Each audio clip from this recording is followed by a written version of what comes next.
Hi,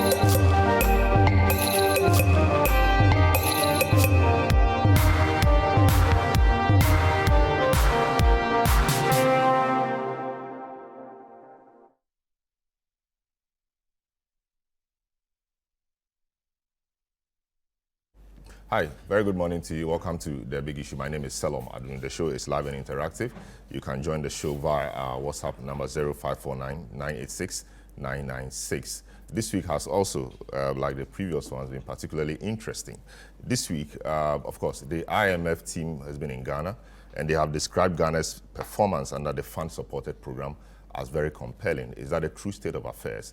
What also is the state of the economy really in respect of this sterling verdict the IMF is giving on the fund-supported program of our country? The Bank of Ghana boss has come under fire. This week we saw the Occupy BoG protest happen live and colored, only that they could not present a petition to the governor.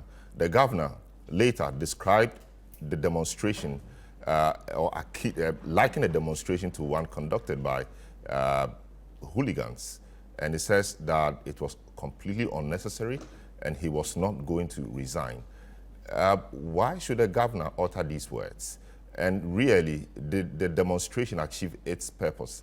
The purpose was to get the governor to resign. Has he resigned? He said he is not going to resign. His deputies are also not going to resign. What is the next line of action for the minority and the groups that gathered or combined to stage that demonstration?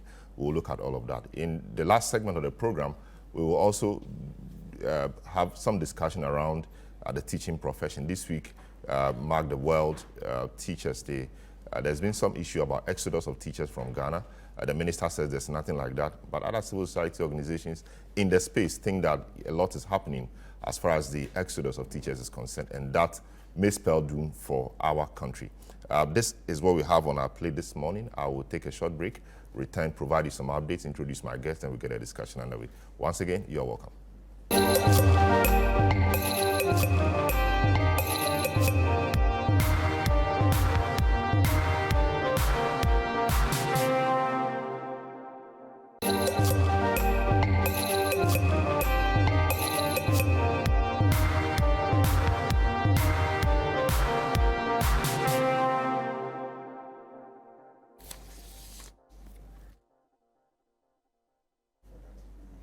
You're welcome back to The Big Issue. We're looking at two or three key issues. The IMF is praised Ghana for doing well under the fund-supported program. They said our performance has been compelling, and so that opens the door for Ghana to access the next tranche of $600 million US, provided we're able to get some assurances from our official creditors.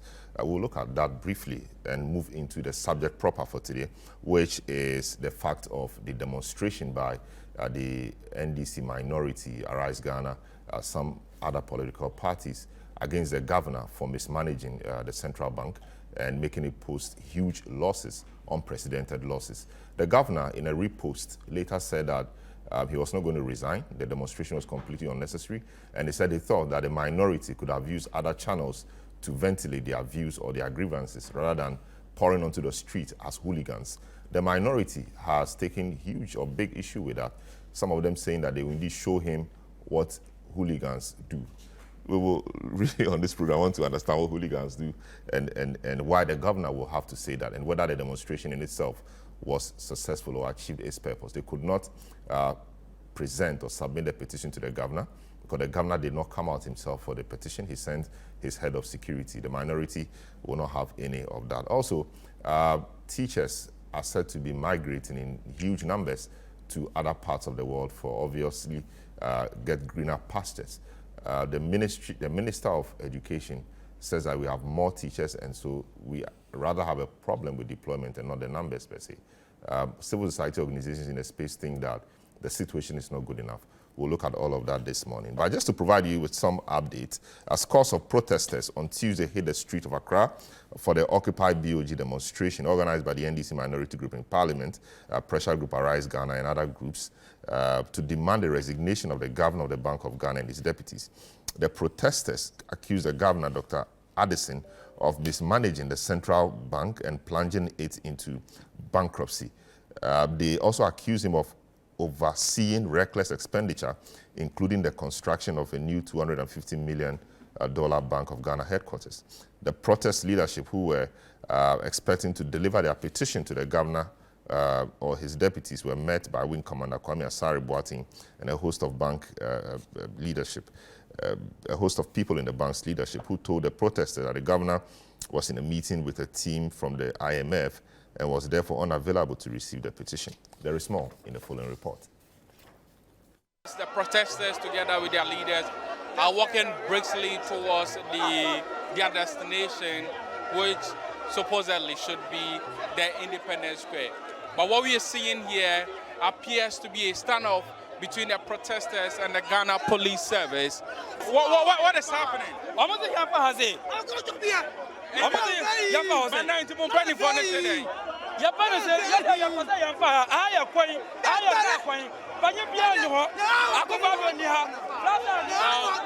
We don't break rules. We are not breaking no rule. We are not breaking no rule. We are going this way. That's the rule. We are going this way. All right. Thank you very much. We are not like them. We are not like them. What looks like the protocol team for this protest have been able to convince their members to use this particular road rather than going straight. And so they should come and explain to us. They should explain to us why we cannot pass this lane. But what's the difficulty in using this lane? We want to pass here. We want to pass. This is what we want to pass. We've seen that you've been able to resolve this, but what was the issue? Don't worry. The people say that they want to pass in front of the NDC office. And the police said that by our agreement, this is where we should pass. So we are trying to convince them that there is no difference between this traffic light and the next traffic light. So they've agreed, some are moving, so we'll resolve it. What exactly is the police talking about? As we speak, this is not the route. This is the route through the party office, all the way to Liberation Circle. You understand? Now you have come to, even our party office, we have come to block it. When we react now, it will turn to some conflagration. And I think that the Ghana Police Service intentionally want to provoke us. Look at the crowd. The protesters have been waiting for the governor of the Bank of Ghana, Dr. Ernest Addison, to come in and receive their petition. They waited for some few minutes, but that didn't happen. And so they've taken a decision to now walk to the premises of the Bank of Ghana to make this presentation. We've just gotten to the Bank of Ghana premises. The blockades at the security zone have been opened, and we will wait to see if indeed the minority will be willing to hand over this statement to these representatives. We were informed that you'll be coming to present the petition to the governor. But the three governors, as we speak, are currently meeting the IMF and in a meeting, and there's nobody there. So the government has asked that I meet you and take the petition on his behalf. Unfortunately, he has decided to disrespect us, and his two deputies has also decided to disrespect us by not being here and to receive our petition. We never said we are going to present our petition to the head of security or someone responsible for security, with all due respect. We are demanding his exit. And now that he has decided to disrespect us, we will not present our petition. We will go and come back again. We will come back here again. And we will come back and demand to see him in person. The crowd you've seen is just the beginning. We will come back again. And I assure you, trust me, we will come back again. He should better come in here. If he thinks that the IMF is more important than the Parliament of Ghana, if he thinks that the IMF is more important than the people of Ghana, he's here because of the people of Ghana and not IMF.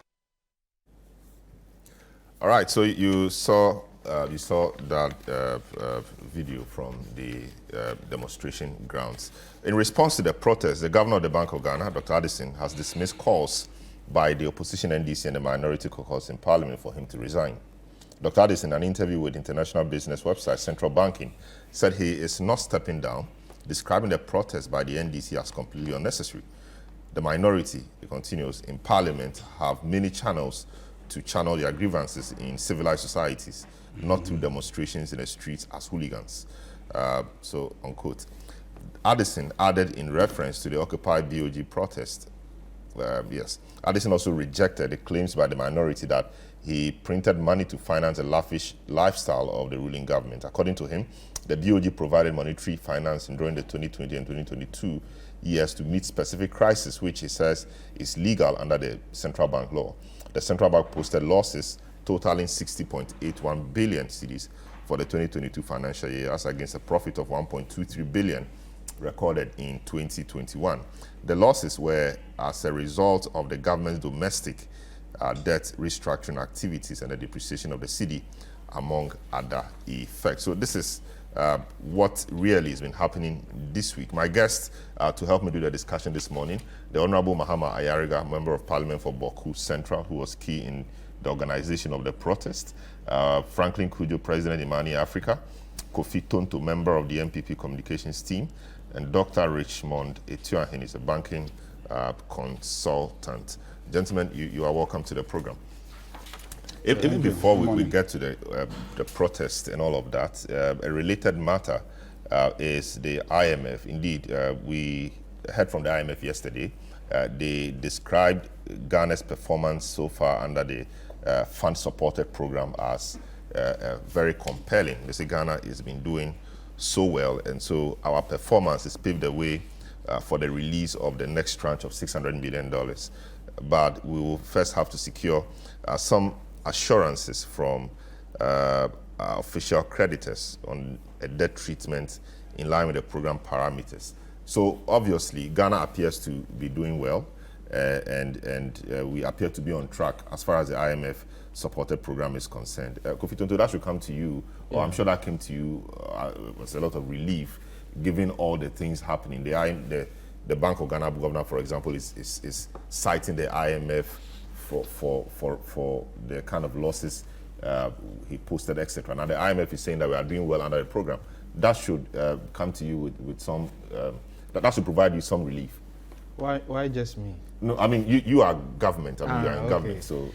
Well, a very good morning to you, my brother, and then to my senior colleague, and then also to Franklin, who's with us via Zoom. Well, for me, any form of relief is good for all of us. And I think the reason why we went to the IMF was to seek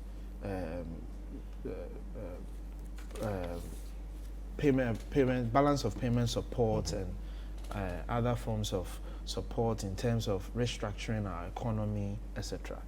And to do that, you have to go through several requirements, some condition precedent, etc. And we did that very well for us to be able to secure the first tranche. Remember, the time it took us to go through the process was just about 5 months. Usually it takes longer than that, but we were able to secure an agreement, staff level agreement within 5 months, and we were able to get the first tranche to come in.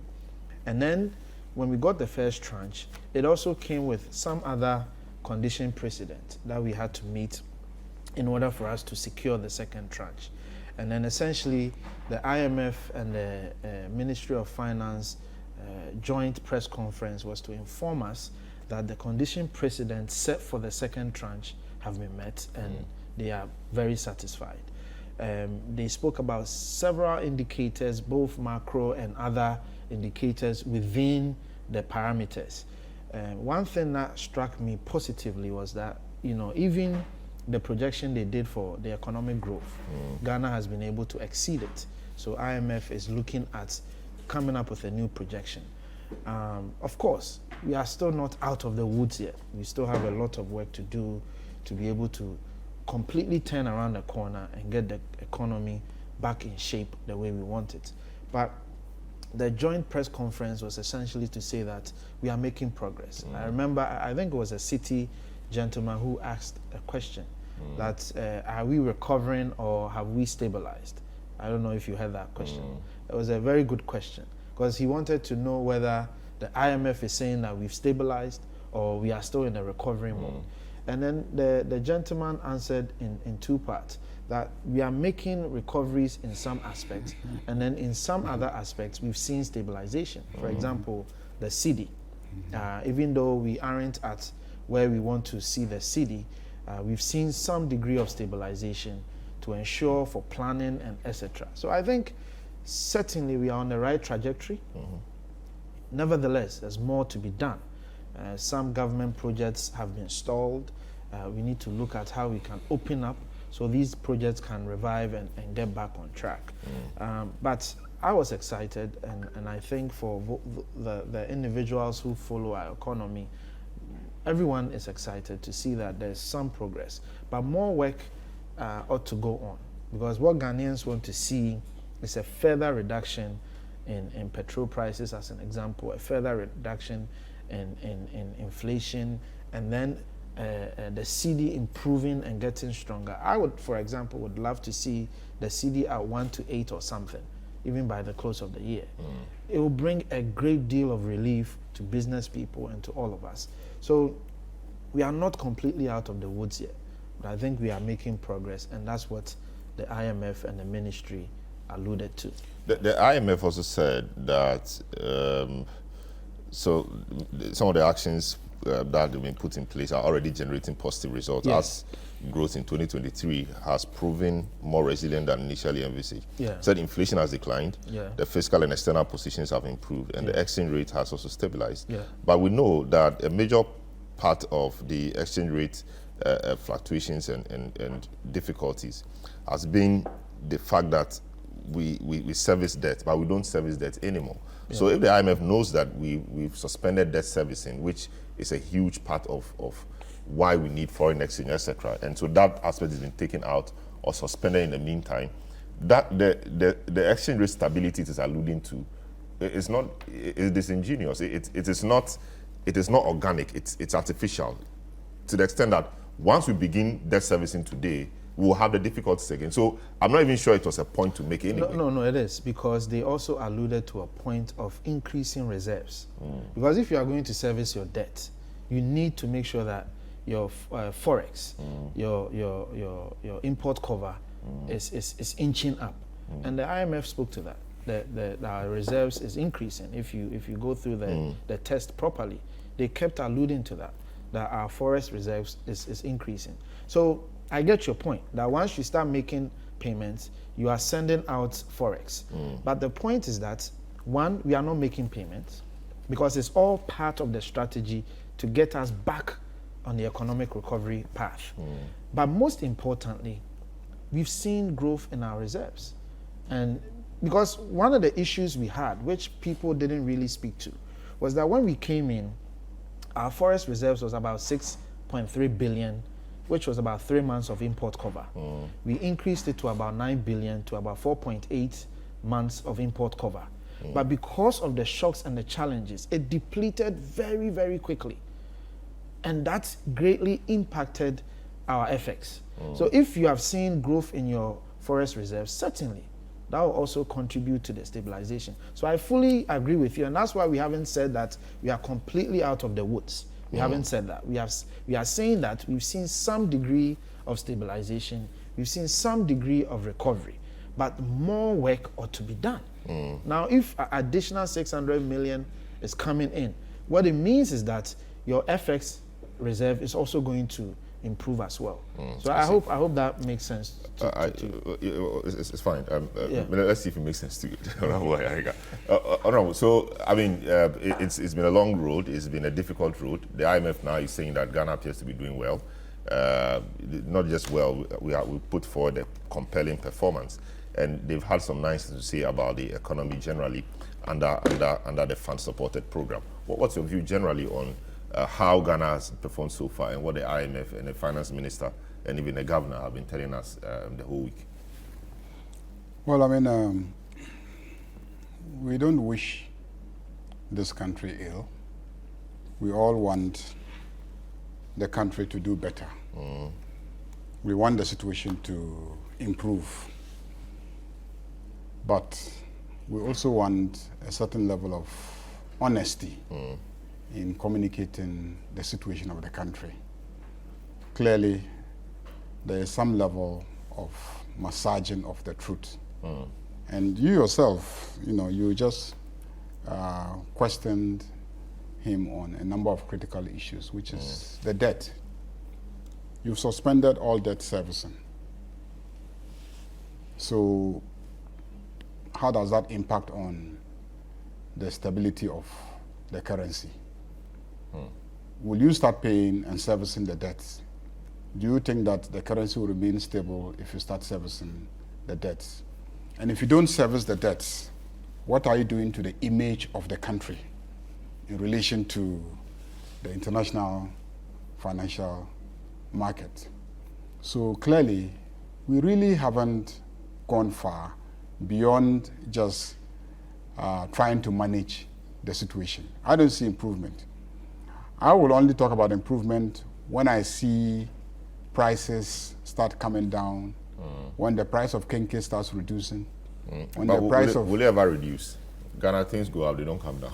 Well, then you have not really solved the problem. To just keep the prices as they are, when incomes have not correspondingly increased, you are still keeping the people in misery.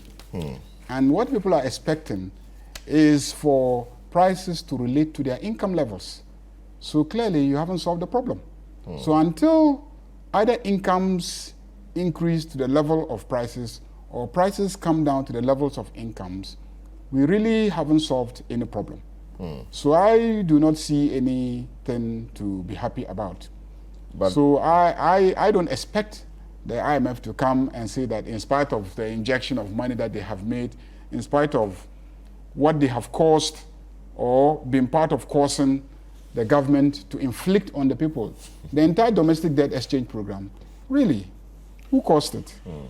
It's because the IMF said, unless you reduce your debt to about 58%, we will not be able to come in. And then they started this whole domestic debt exchange, which affected pensioners, which affected bankers, which affected everybody, and which has affected our international creditors and everybody. So how would they come today and say that in spite of causing and inflicting such pain on people, what we are doing is still ineffective? So I don't expect the IMF to come and then badmouth the government, being that they are part of the situation that we find ourselves in. But we're all praying for the situation to improve. But for us, we take a position that in spite of the external factors, the mismanagement of key actors are central. And I believe that that is what we'll be discussing subsequently.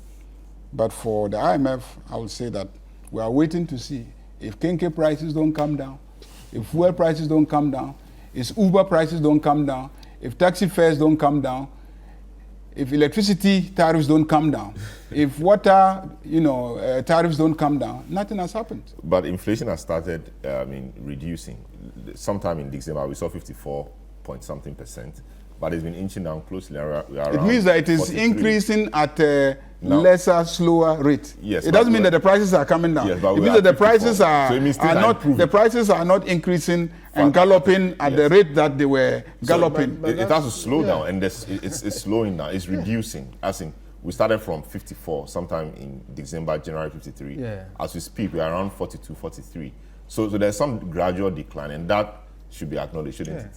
43. Yes, at least we should be praising them for. No, we are from a we should be praising them that we have it at 43. We are from a worse place. No, I'm saying we should be praising them that we have it at 43. Who's speaking about praise? No, I'm saying that. No, that is what. Who's speaking about praise? That is what I saw them trying to do. Organize a press conference. The finance minister sitting, the governor sitting with their team and trying to create an impression that all of a sudden they have managed to contain our problem and that the problem is being solved. Absolutely not. I don't believe that the problem is being solved. Let me speak to Franklin. That was not the impression created. Let me speak to Franklin. Franklin, welcome to the program. The IMF team appears to be happy with what Ken and his people, or the government, or the economic team generally have been up to. And what's your thoughts really? Does your scorecard reflect the same thing as we've heard the IMF team say? Good morning to your good self and my friends in the studio and everybody watching or listening. Well, these are interesting times. Don't forget, when the NDC took us to the IMF in 2015, when the reviews were done, I think the first and second reviews were passed. They were passed because the NDC was actually respecting the terms of the agreement. And so for me, this is really part of the process anyway. But the least this government can do is to stay on course. And I must say that when the NDC went to the IMF program, which many people seem not to still accept, but they are going to the IMF in 2015, actually led to the growth we saw in 2017 and some part of 2018, really. It was only because when this government took over and decided to prematurely end the program in 2019, after providing a list of in fact, it was a wishful list of certain things they said they would do, but never really respecting the structures that have been set, the benchmark that have been laid in the previous time. So for me, this is normal, this is routine. Assuming we didn't do well in the first and second reviews, really, you think we can really be on the course of recovery? I don't think so. So for me, it's part of the process. But let's also look at the facts critically. I'm not too sure the government is celebrating yet. And I'm not sure my good friend Kofi Toto is singing the same tunes, by the way. I suspect what they're trying to say is that they want to be measured. Anybody trying to take undue credit for this would be doing himself or herself some deception. Because if you look at the fundamentals are still not in our favor. If you thought that food inflation is still at 51%, food inflation, right? And 68% of Ghanaians typically spend half of their money essentially on food. Inflation is still hovering around 40%, with a 23% depreciation in the currency. Interest rates are hovering close to 35%. That's not an economy that looks like recovery, So the least we can do really is to stay the course and make sure that the terms of the IMF program are actually heralded or yielded to the fullest. I suspect that the things the IMF said they checked are quite basic, structural issues. And I think for those ones, yes, they will pass anyway. Like I said, it's the least thing the government can do under the current circumstances. We are in a far graver circumstance than we found ourselves in 2015. So that's just the verdict on what the IMF came to do. It was routine. But so at what cost has this performance come? We've seen the DDEP, we've seen difficulties suffered by people, incomes having gone up, cost of living has skyrocketed. We've seen a number of demonstrations here and there. These are all consequences of the IMF program. Do you think government has managed, on the IMF front, it may be doing well, but domestically and managing the social issues, how do you think government has fared? Well, like you said yourself, you feel it in your pocket, and I suspect the street demonstrations, and indeed not just street demonstrations, the angst people express on social media, and those who are not even able to come onto social media, the people we interact with daily, the numerous asks here and there, unless they don't see my face on TV. This weekend, I may have to express a few change and all of that. Not because I have excessive amounts, no, but because we just need to show support, even when you yourself are under strain, economic strain. So I think the evidence is in the living standards of people who are daily complaining. And I think that's where the verdict really lies. So you ask a question, at what cost? The cost really is what is reflective of our daily lives, our daily incomes, and the things we are likely to purchase or not purchase. Very well. Thanks so much. So now let's quickly move to the next matter. My brother, just a question. Okay. I think we are creating an impression as though the government said that once the IMF comes, we are going to see total relief in 4 months. That's a false impression. We've never said that. Absolutely never said that. The program is a 3-year program. We've only been in the program for about 4 months. Actually, it started in May, and we are in October. So how many months? Just about 4 or 5 months or so. And we've only had the first tranche.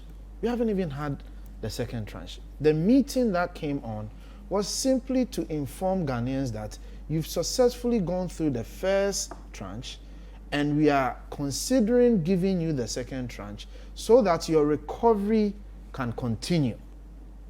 The government didn't come and do the press conference to say that we are completely out of the woods, everything is fine, and it's contrary to what's on the ground. But can emphasize the point that we've indeed turned the corner. And if you say you've turned the corner, it means you are actually in a very good place. The West is behind you. No, they turned the and he re-emphasized the fact that turned the corner. Turned the corner contextually. We were at a point. Kofi, I just made the point for you. I just made the same point for you that you are not overly rejoicing. I didn't. Nobody say you are overly rejoicing that we have done exceedingly well. Not at all. I think I made the point as well. No. But I know I heard you. But I think the impression also being created is that things are not well. So what is the point? I mean, Honorable Ayariga made that emphasis that it's still hitting people's pocket, and I'm saying that yes, because we haven't completely solved the problem. We are still in the problem. Now, turning the corner is contextual. My brother, do you recall in October last year, just around this time, the Citi, actually, I think it's about just a year now, the Citi depreciated for 4 cedis in a week or 4 days. It's not the same as where we are today. At least we've seen some degree of stability. So yes, we were at a point where everything was slipping, and we've been able to get it in a stable place. Now we are on the path of recovery. And that's what the minister meant by turn the corner. Very well. So yes, we are not saying, we are not jubilating, we are not saying everything is okay, we are not saying anything close to that. We still appreciate that Ghanaians are going through difficulties, and we have to do more to ensure that we bring relief to Ghanaians. Very well. I just want to emphasize on that. That's fine. I want us to get into the meat of today's discussion, really, which is the Occupy BoG protest or demonstration. We saw about thousands of people pour into the street to demand the resignation of the governor and his deputies. The man is still opposed. He says he will not resign. I don't know if that should mean that the protesters failed in their demand. The Honorable Mama Yariga is the key architect, one of the key architects of that protest, and he's been doing a lot of work. We saw him on the screen controlling the demonstrators and all of that. Honorable, the demonstration is done, it's ended. Will you say that it's been a successful demonstration, given that the object of your demonstration has not been achieved, the governor resigning? Well, I, for one, did not expect that at the first instance, the governor would be announcing his resignation. But I also believe that protest and political pressure can cause change to happen. So the governor has not yet resigned, and we have not finished our protests. We will continue to protest. We've actually served notice through the chief of security of the governor that we'll be going back to the central bank, where we expect to hand the petition to him. Of course, he has not received the petition. He hasn't read it. So on what basis would he even be resigning? So I am not surprised that he's saying he will not resign. Let him meet us next time when we come and receive our petition and read it. And then we will know what his real response will be. But the truth of the matter is that we must highlight the critical responsibility of key institutions such as the central bank in the management of the economy of this country. If you read the central bank, the act establishing it, and I intend to state it very clearly today. It says that, in fact, it mentions 2 objects. So which specific act is that? The Bank of Ghana Act? The Bank of Ghana Act. You see, it states the objective of for the establishment of the central bank. And it says the primary objective of the bank is to maintain stability in the general level of prices. That's the primary objective of the bank, to maintain stability in the general level of prices. And then without prejudice to the objective of maintaining stability in the general level of prices, the bank shall support the general economic policy of the government and promote economic growth and effective and efficient operation of banking and credit systems in the country, independent of instructions from the government or any other authority. Independent of instruction from the government or any other authority. Now, there are two levers of growth. There is growth that could be pushed by central government. And there's growth that could also be pushed by the actions of the private sector. Okay? Now, the central government can artificially employ. The private sector can organically grow, expand, and create employment. It has become evident to economists across the world that really it is the private sector that is really the engine of growth that can create employment and ultimately create growth. Now, the central bank is to hold the line and balance the finances of the country in such a way that you don't destroy the private sector. You don't destroy the financial architecture of the country in such a way that the private sector will just be bereft of any opportunity to actually grow. If you don't do that, you create a chaotic, a dysfunctional financial system, and your private sector will collapse. And what will be the ramifications? Massive unemployment, lack of growth, and etc. Now, what this central bank governor has done is to sit by, fail to perform his functions, and today we are seeing the collapse of our private sector. Private sector that is borrowing at 36% interest rates.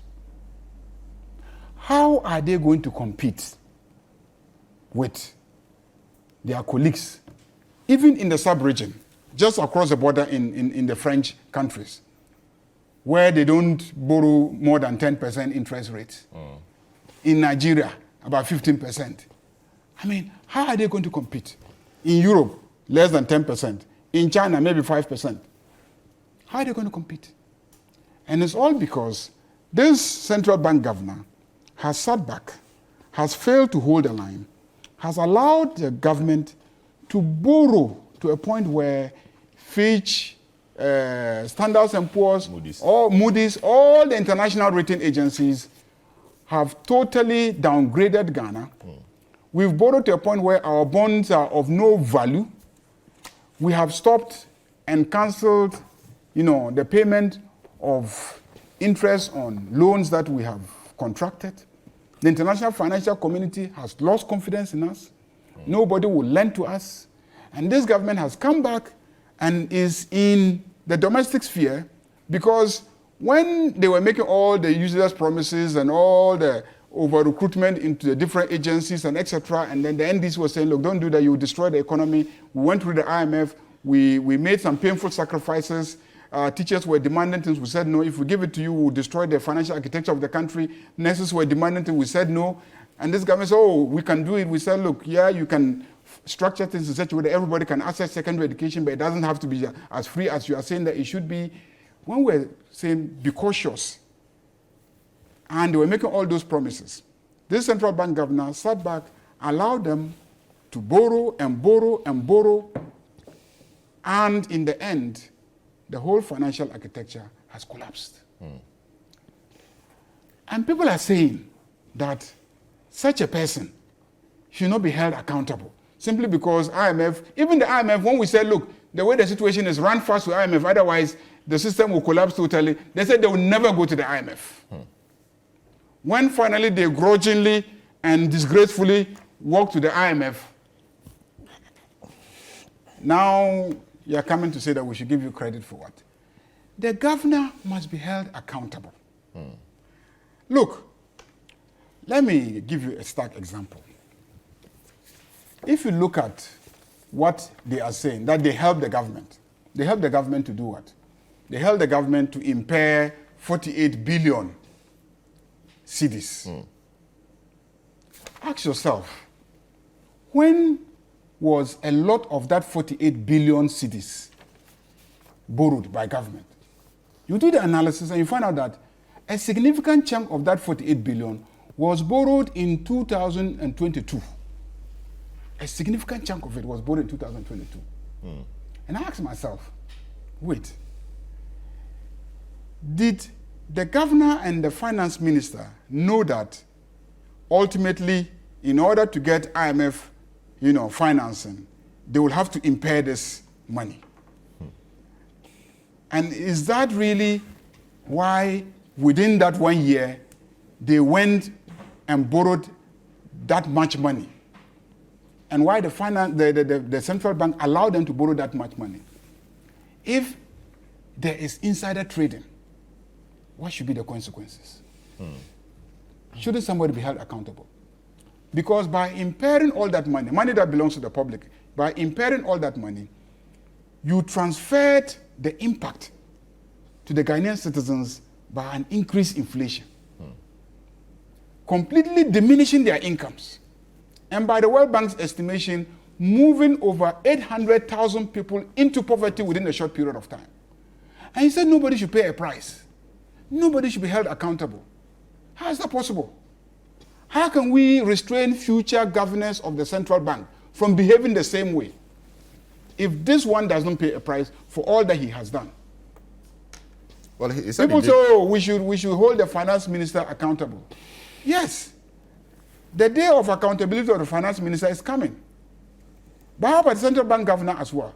Why did the Constitution structure our system in such a way that there is a central bank governor, even though there is a finance minister?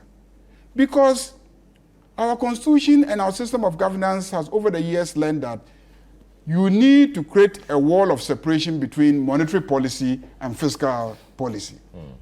Once you give the central bank governor an advisory responsibility in relation to even fiscal policy, the governor is supposed to actually advise the government on fiscal policy, okay? Whilst you can advise on fiscal policy, you are to hold the line. The central bank is to hold the line on monetary policy, because you will come under a lot of pressure.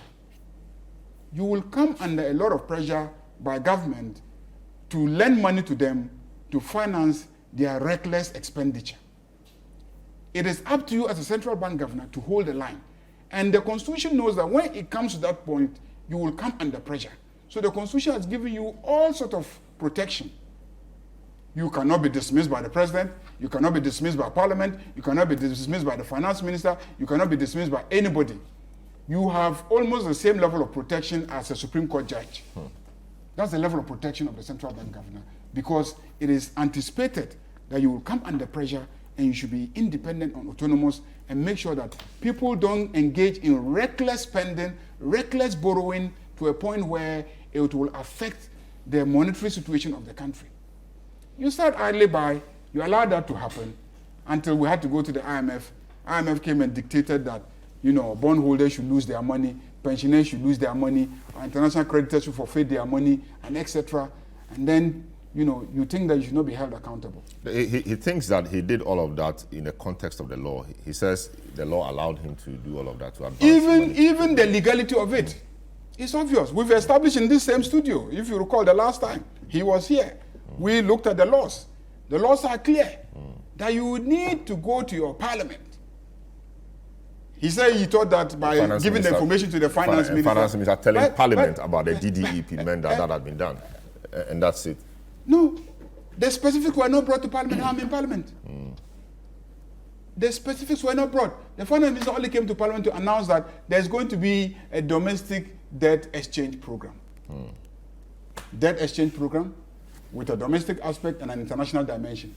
We said, okay, well, if we gave you permission to go and borrow money at interest rate A, if you go and change the interest rate to interest rate B, you mean that the terms of the loan has changed. So come back to us, the ones who approved the first initial terms for you. That was a serious issue in Parliament, a heated debate. That we said, no. Fine, you can go and renegotiate. But before it actually becomes law, let us know and binding between you and the people that you have renegotiated, come back to us with the terms of the debt exchange program. You see, if you recall, several years ago, there was a critical issue about borrowing practices. The first time we went to the international financial markets to borrow, because all loans come to us in Parliament, and then we approve the terms. But for the first time, they were going to the international financial market to borrow. And so it was difficult for us to tell them that when you go, borrow at 3%. Okay. Because they may go and then there's opportunity to borrow at 2%. But because you've already passed a law saying borrow at 3%, it means that the lender is going to have an advantage over Ghana. So we had to reframe the lending arrangements and say, well, you go and then borrow up to X amount of money at the percentage available in the market. So it was a serious legal issue, whether even that is legal, because Parliament is supposed to determine the rate at which you are borrowing. So now, this is the first time you are doing domestic debt exchange with an international dimension, which is to go and change the terms of a loan that Parliament has approved for you. So we said, come and tell us the new terms for us to approve for you. The finance minister didn't come. So when the governor says, oh, the finance minister, he told the finance minister, he didn't tell him to come and tell us that he was impairing, 48 billion of public money, and therefore we should approve or disapprove. Barclays Bank, Stanchart, Stanbic, all those pension houses, they can sit and at their board meetings agree to impair and communicate to the finance minister. But you, the Bank of Ghana, what you are holding is public money. And being public money, you need to come to Parliament for approval. He didn't do that. So there are clear infractions of the law. He was printing money. We raised the issue in Parliament. We said, look, this man is printing money. When you were going to print money in 2000, I think, and 1, because of COVID, you came to us to suspend the government financing limits. Okay. And we granted it. If you really have any issue, come back to us. Let's discuss it. We're not unreasonable people. And he didn't.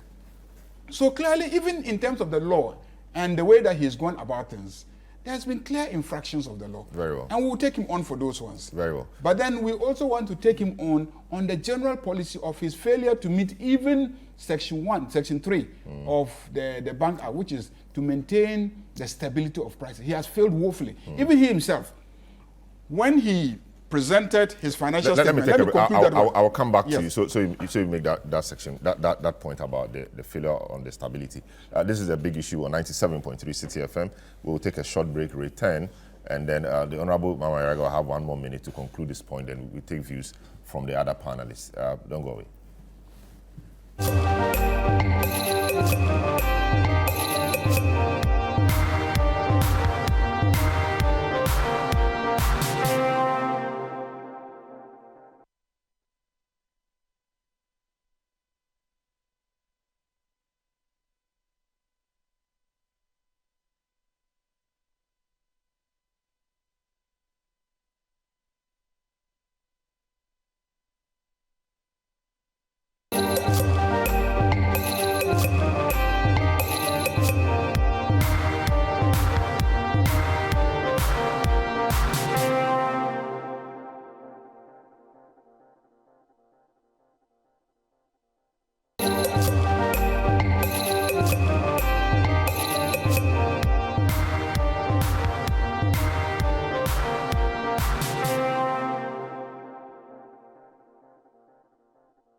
You're welcome back to the big issue. We are live on 97.3 Citi FM. We are on Facebook as well, and so we are happy to have your views and comments shared through us to the rest of the world. The text lines have been displayed on the screen, and we'll be happy to have your views. Today, we are looking at 2 key issues. In fact, 3 issues. We've dealt with the first one, which is the IMF and what their verdict has been on Ghana's economy. They think that our performance has been quite good, it's been compelling.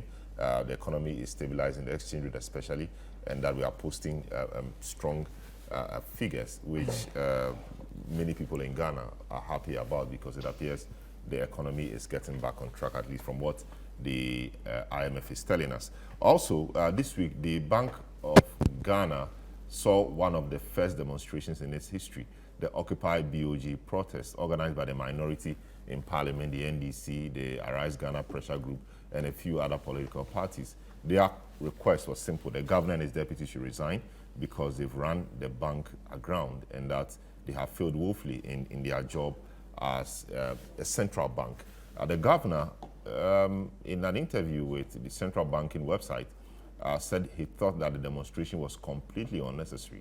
And he said that the minority in parliament and in civilized societies have many channels open to them to ventilate their grievances, not to pour onto the streets like hooligans. The minority has not taken it kindly at all.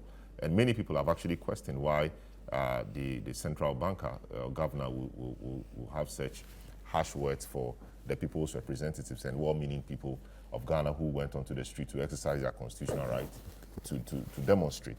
So that's what we're looking at today. Was the demonstration successful? What is the next step from here? How do you see the governor's response to it? Should he have done better? Should he retract and apologize? What is the way forward? Should the president relieve him of his position and say, "Guy, you are causing too much problem for me, so kindly step aside"? Can the president really do that even? Or should he resign himself?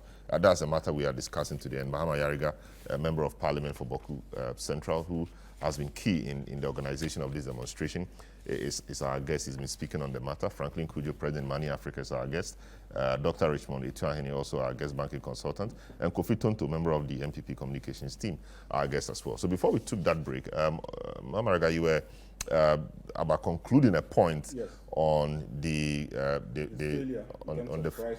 failure of the Bank of Ghana governor in terms of price stability, which the Bank of Ghana Act actually mandates that they do. I think the object of the central bank, section 3 of that law, says that the primary objective of the bank is to maintain stability in the general level of prices, and goes ahead to say that without prejudice to subsection 1, the bank shall support the general economic policy of government and promote economic growth and effective and efficient operation of banking and credit systems in the country, independent of instruction from the government or any other authority. And you say that the governor has failed woefully in every respect. In every respect. Shepherding the Bank of Ghana. In every respect. I mean, and the last point that I was going to make is that he himself admits to his failure. When we saw his financial statement for 2022, if you recall, the figures jumped, in some cases by 127%, some by 87%, some by even over 200 percentage points. And when he came, what was his defense? His defense was that because of the depreciation of the Citi, if you recall, because of the depreciation of the Citi, and because of the appreciation of the dollar, and because of the instability in prices, he's had to spend far in excess of what he normally spends, because a lot of his cost was denominated in dollars. Travel expenditures, if you recall, communication cost, and etc. So he himself is admitting. So if you, the central bank, your business cost is increasing by over 100%, 200%, can you imagine if people in the private sector also running businesses are having their businesses increase in terms of cost by the same percentage points? Can you imagine the consumer, what is going to befall the consumer in terms of the prices of goods and services? So clearly he has failed. Then when you talk, they say, oh, that there's Ukraine war and all central banks are suffering, and that is why we must suffer. I have statistics from at least 3 of our peers.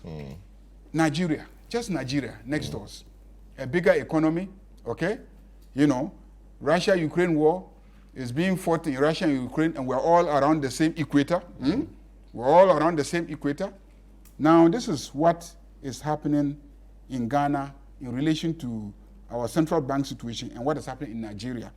In 2021, Nigeria posted a profit of $46 million US. Ghana posted a profit of $143 million US. Okay, you see? Then that was in 2021. Sorry, yes, in 2020, Ghana posted 143 million. Nigeria posted 1.7 million. $1.7 million. Million dollars, yes. Okay. In 2021, Ghana posted 107 million. Nigeria posted 46 million. Then in 2022, Ghana hit a loss of over $5.3 billion. $5.3 billion. Nigeria posted a profit of $84 million. So you see that they are increasing gradually, okay? The global situation hit everybody, but Nigeria is stabilizing. How is it that in the case of Ghana, we will rapidly come down to a negative, 5-point-something, billion dollars? That doesn't have to do with the volume of, or the sheer size of the sacrifice that the BoG have had to make because of the DDEP. And he makes a point that we were here because of the DDEP. The situation we got was because of the DDEP. And I think the IMF is also alluded to that. And Finance Minister also said that they took a bigger hit for us. Who caused the DDE? Who caused it? Who caused it? Russia, Ukraine. What Russia, Ukraine? COVID. So was global, Russia? That's the point we're making. Global economic. The point we're making is that is the Russia-Ukraine war fought only in Ghana? Was it not also fought in Nigeria? In terms of food imports and then petroleum prices and etc. Was it not also fought in Kenya? Kenya, the same thing. In 2020, Kenya made a profit of $180 million. In 2021, they made a profit of $81 million. In 2022, Kenya posted a profit of $536 million. I see. In 2022. These are your peers. Don't go and tell us that in the UK, the central bank has problems. The structure of the economy of the UK and the US and whichever country in North America is completely different from the structure of your economy. Compare yourself to those whose economies are structured similar to yours and who are running the same kind of operations. And I'm saying that if you look at Ghana's peers, it clearly reveals that what we are seeing is a classic case of mismanagement. Nothing to do with Russia-Ukraine war. It is the recklessness, the wastage, the theft, the graft, the greed, the excessive expenditure on the part of government officials and agencies and institutions. That's what we are now paying the price for. And that's why we are protesting. Kofi, so a lot has been said about this governor's work, etc. I don't know where to even start. The protest, first of all, will you deem it a successful protest? A lot of people poured onto the street. They said all the things they had to say, by and large, very peaceful and very straight to the point, only that they couldn't deliver the petition to the governor because he was not available. Generally, your view about the protest and the matters arising. All right. Well, I wouldn't want to be in a position to either call it successful or a failure. I would say that they exercised their right and constitutionally so, and that is completely fine. They have every right to exercise their grievances, express their grievances, and to occupy BoG or occupy Flagstaff, Jubilee House, whatever it is they want to call it. It's their right, and I think that's completely fine.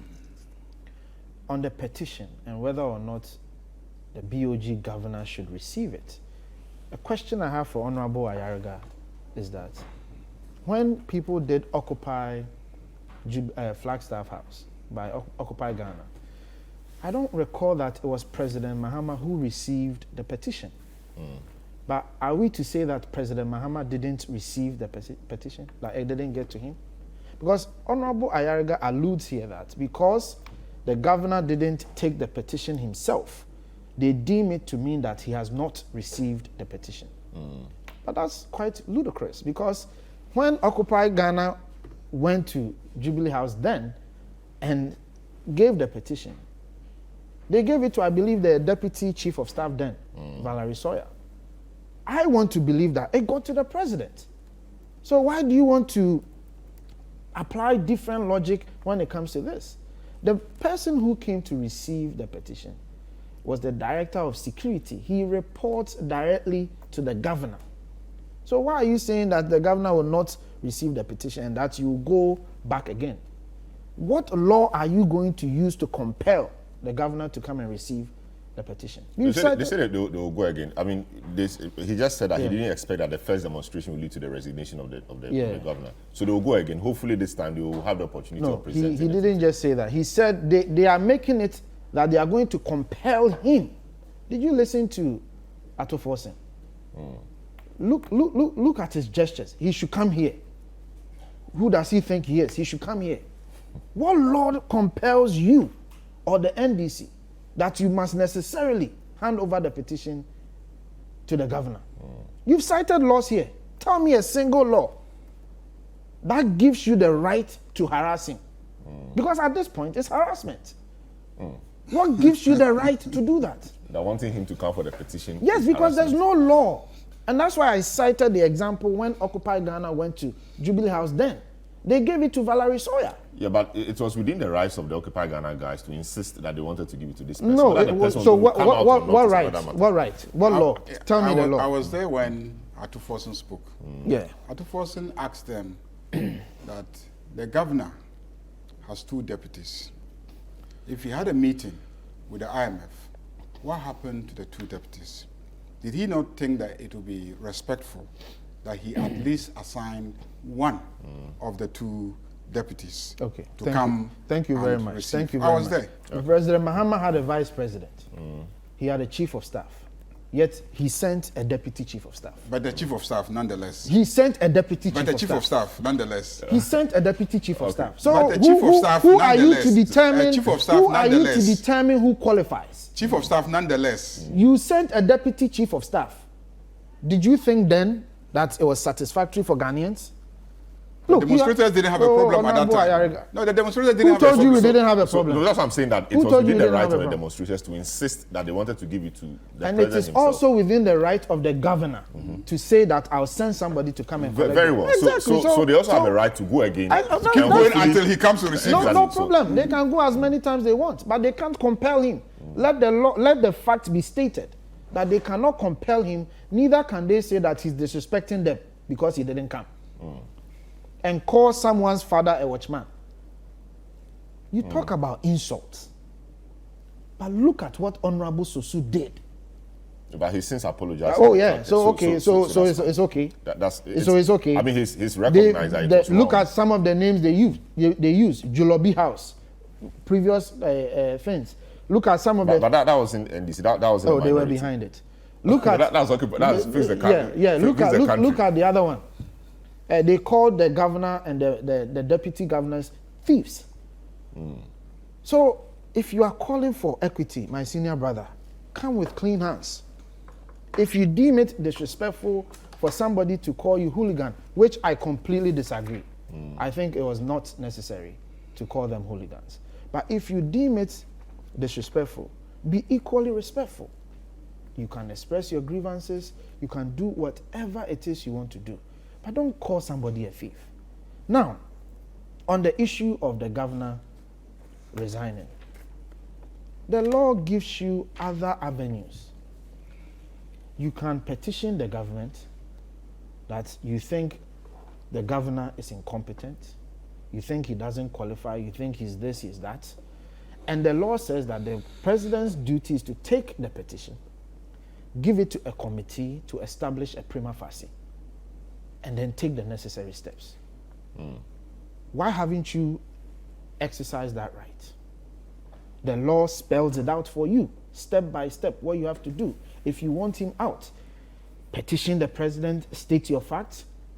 The president doesn't do anything. He just simply hands it over to a committee. And the committee establishes a prima facie upon which they will do the investigation, etc., and put out their findings. If that includes him being kicked out, that would happen. But you've completely ignored what the Constitution says. And you want to petition by demonstration, that's fine. Now let's come to the issues at hand. I think we've had this conversation numerous times. By law, Bank of Ghana has the right to step in and support the government. Section 30 of the Bank of Ghana Act talks about temporary advances. That Bank of Ghana, in times of emergency, in times of crisis, step in and support the government. When President Mahama was in power, he received some support. Then it was 10% of previous year revenue. Then we amended the law to make it 5% of previous year revenue.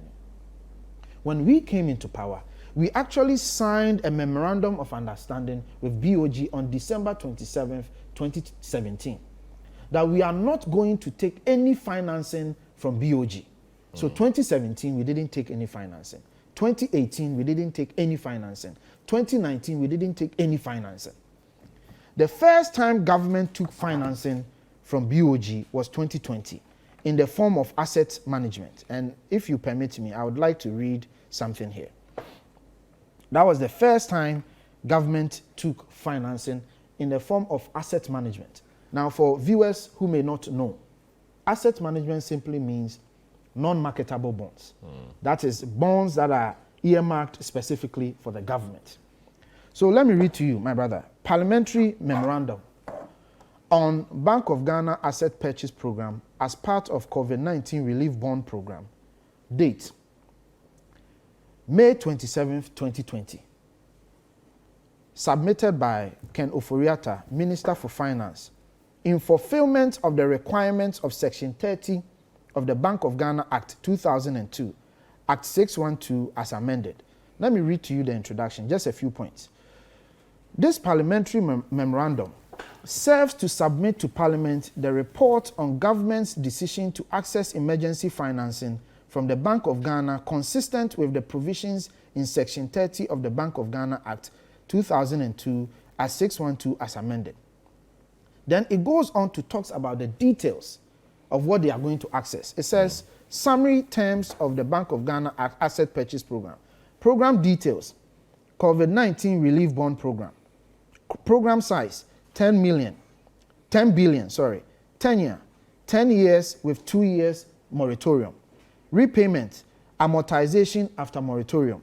Interest rate, floating, pegged to monetary policy rate, currency Citi. This is a memorandum that was sent to Parliament as far back as May 27, 2020 on the asset purchase program. So that was the first time government took support from BoG in the form of 10 billion. 2021, zero financing. Then came 2022. 2022, as you recall, government brought in its budget, a budget with an expenditure line of 133 billion and a revenue line of 100 billion, or a revised value of 99.5 billion. Ab initio, there was a deficit of 33 billion. Part of government's revenue measure, e-levy, and other government's revenue measures to raise the difference was kicked against by the minority. And Ghanaians generally. So government wasn't able to pull through the revenue measures. Typically, as my brother, you know, the government will show its revenue measures. It is the basis upon which they will use to go to the international market and say, give us the difference. This budget deficit is not unique to Akufo-Addo. Every government in the Fourth Republic, we always have a budget deficit, which we go to the external creditors or other forms and we raise the money to come and solve the balance. This time, the international market shut out on us.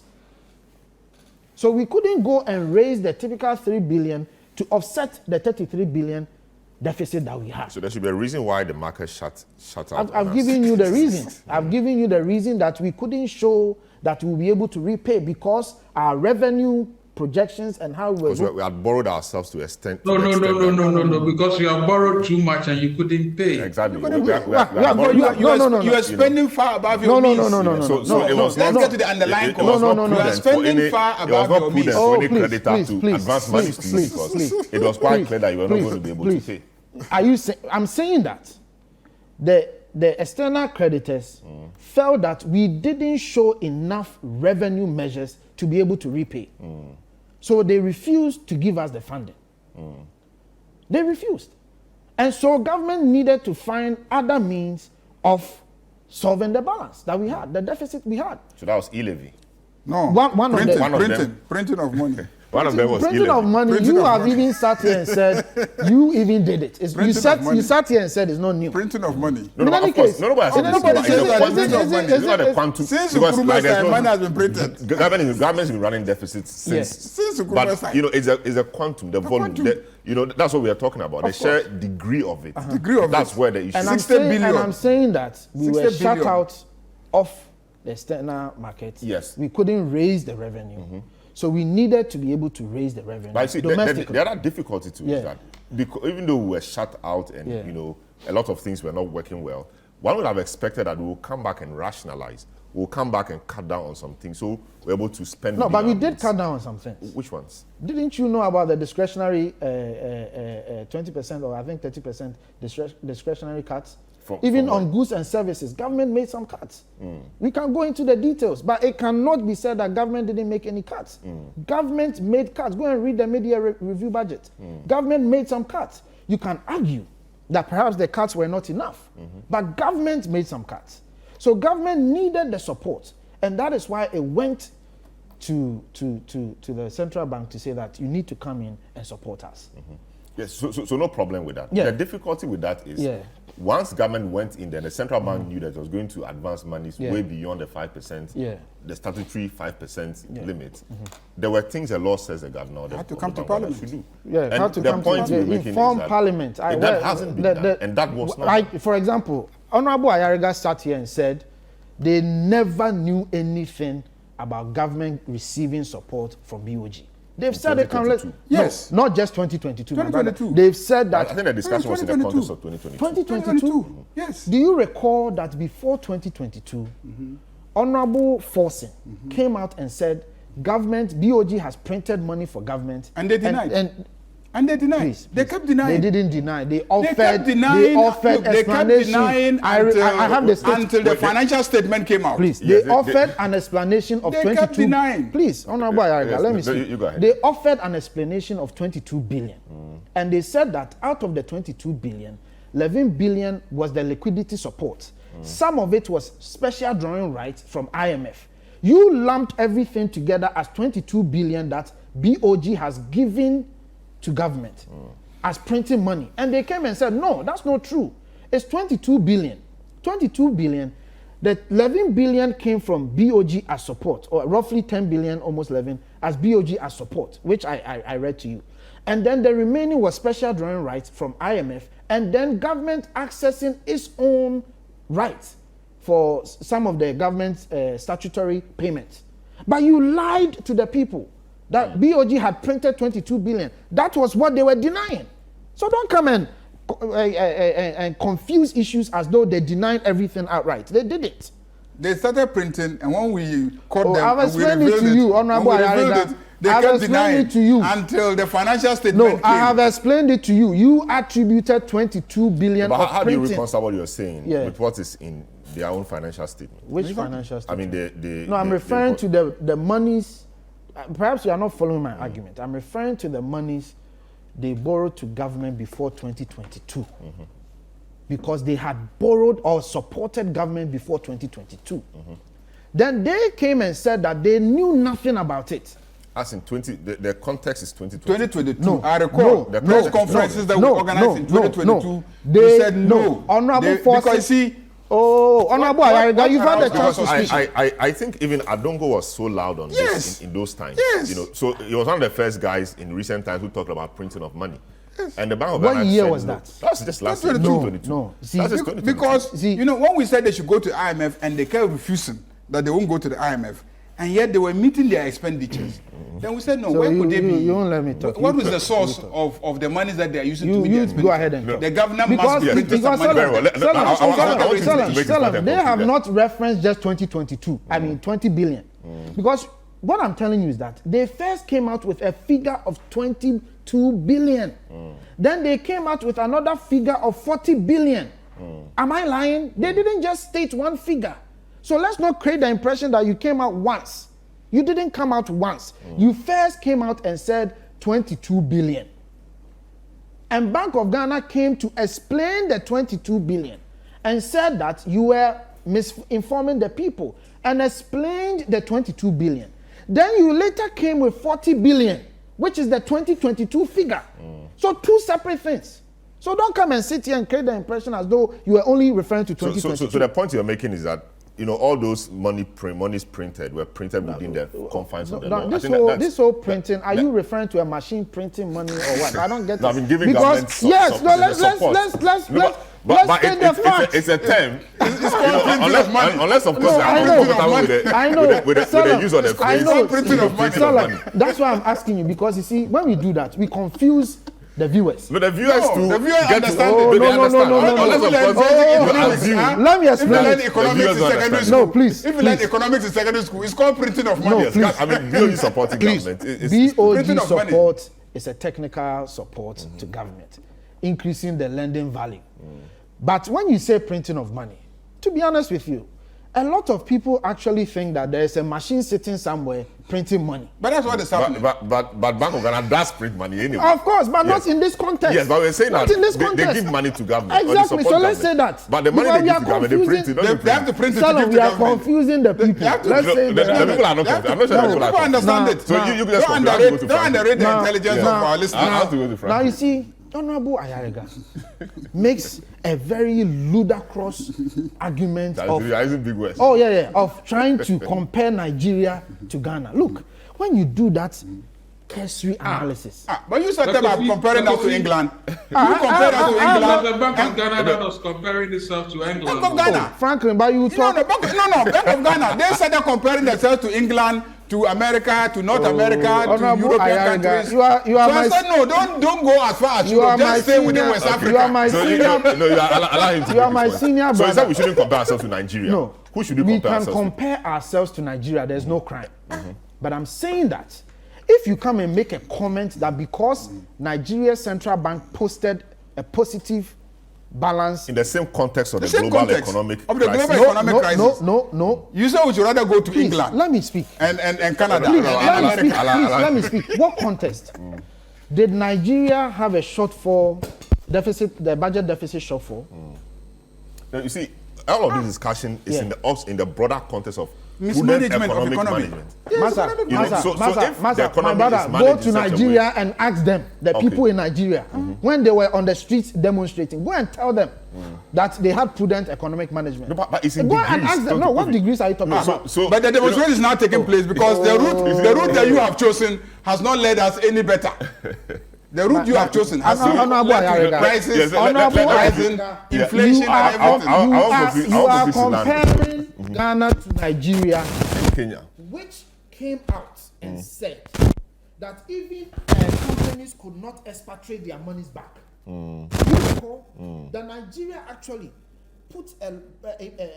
enforced a law that expatriates could not even repatriate their monies. So, for example, they wouldn't have a reserve problem, forest reserve problem, because they were not allowing people to send their monies out. But we would. Which is better? No, is that not better? No. You come and make the money here. We're in a country, so don't take the money out. Let's keep the money for a while and solve our problem. Which is better? You got another bite. Which is better? You got another bite. So what I'm telling you is that if you are making comparisons, be very careful. That's how they chose to manage their economy. Exactly. That they will restrict how much money you take out. Yeah. That's their own management. Maybe it has worked for them. No, it has worked for them. Has to be situated in the proper context. As I speak to you today, Sahara reports of Nigeria, as if it was a coincidence, said that even LPG prices have shot up incrementally. Go to Nigeria because they would do the subsidies. Let me take a break. They would do the subsidies. I'll come back to you. Yeah. So this is the big issue. We want to take a short break. We will come back and continue with this discussion. Kofi Tonto will conclude his points. Franklin Kujo will come in, and then we will look at the governor again on in terms of the hooliganism comment and whether indeed the minority guys acted as hooligans. Don't go away.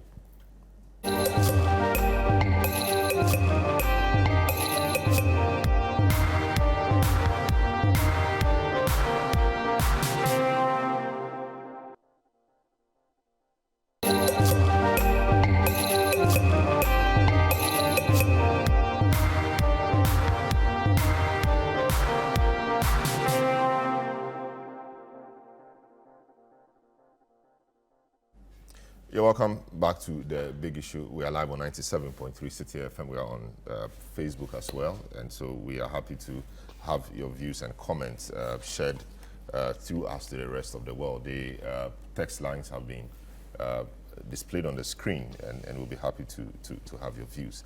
Today, we are looking at two key issues. In fact, three issues. We've dealt with the first one, which is the IMF and what their verdict has been on Ghana's economy. They think that our performance has been quite good, it's been compelling.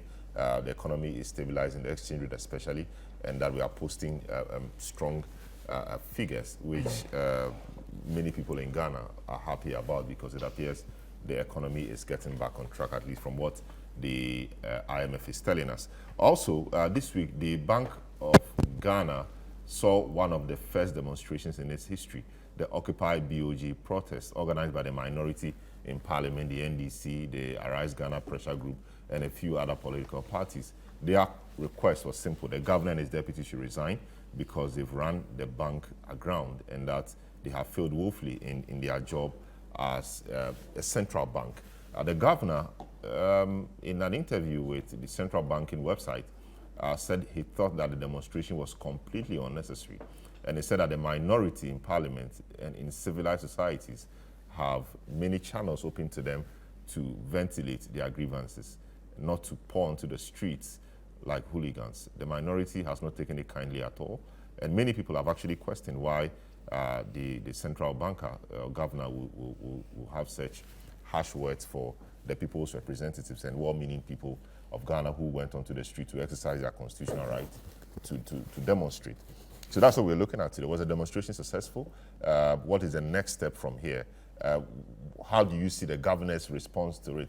Should he have done better? Should he retract and apologize? What is the way forward? Should the president relieve him of his position and say, "Guy, you are causing too much problem for me, so kindly step aside"? Can the president really do that even? Or should he resign himself? That's a matter we are discussing today. And Mahama Yariga, a member of parliament for Boku Central, who has been key in the organization of this demonstration, is our guest. He's been speaking on the matter. Franklin Kujo, President Money Africa, is our guest.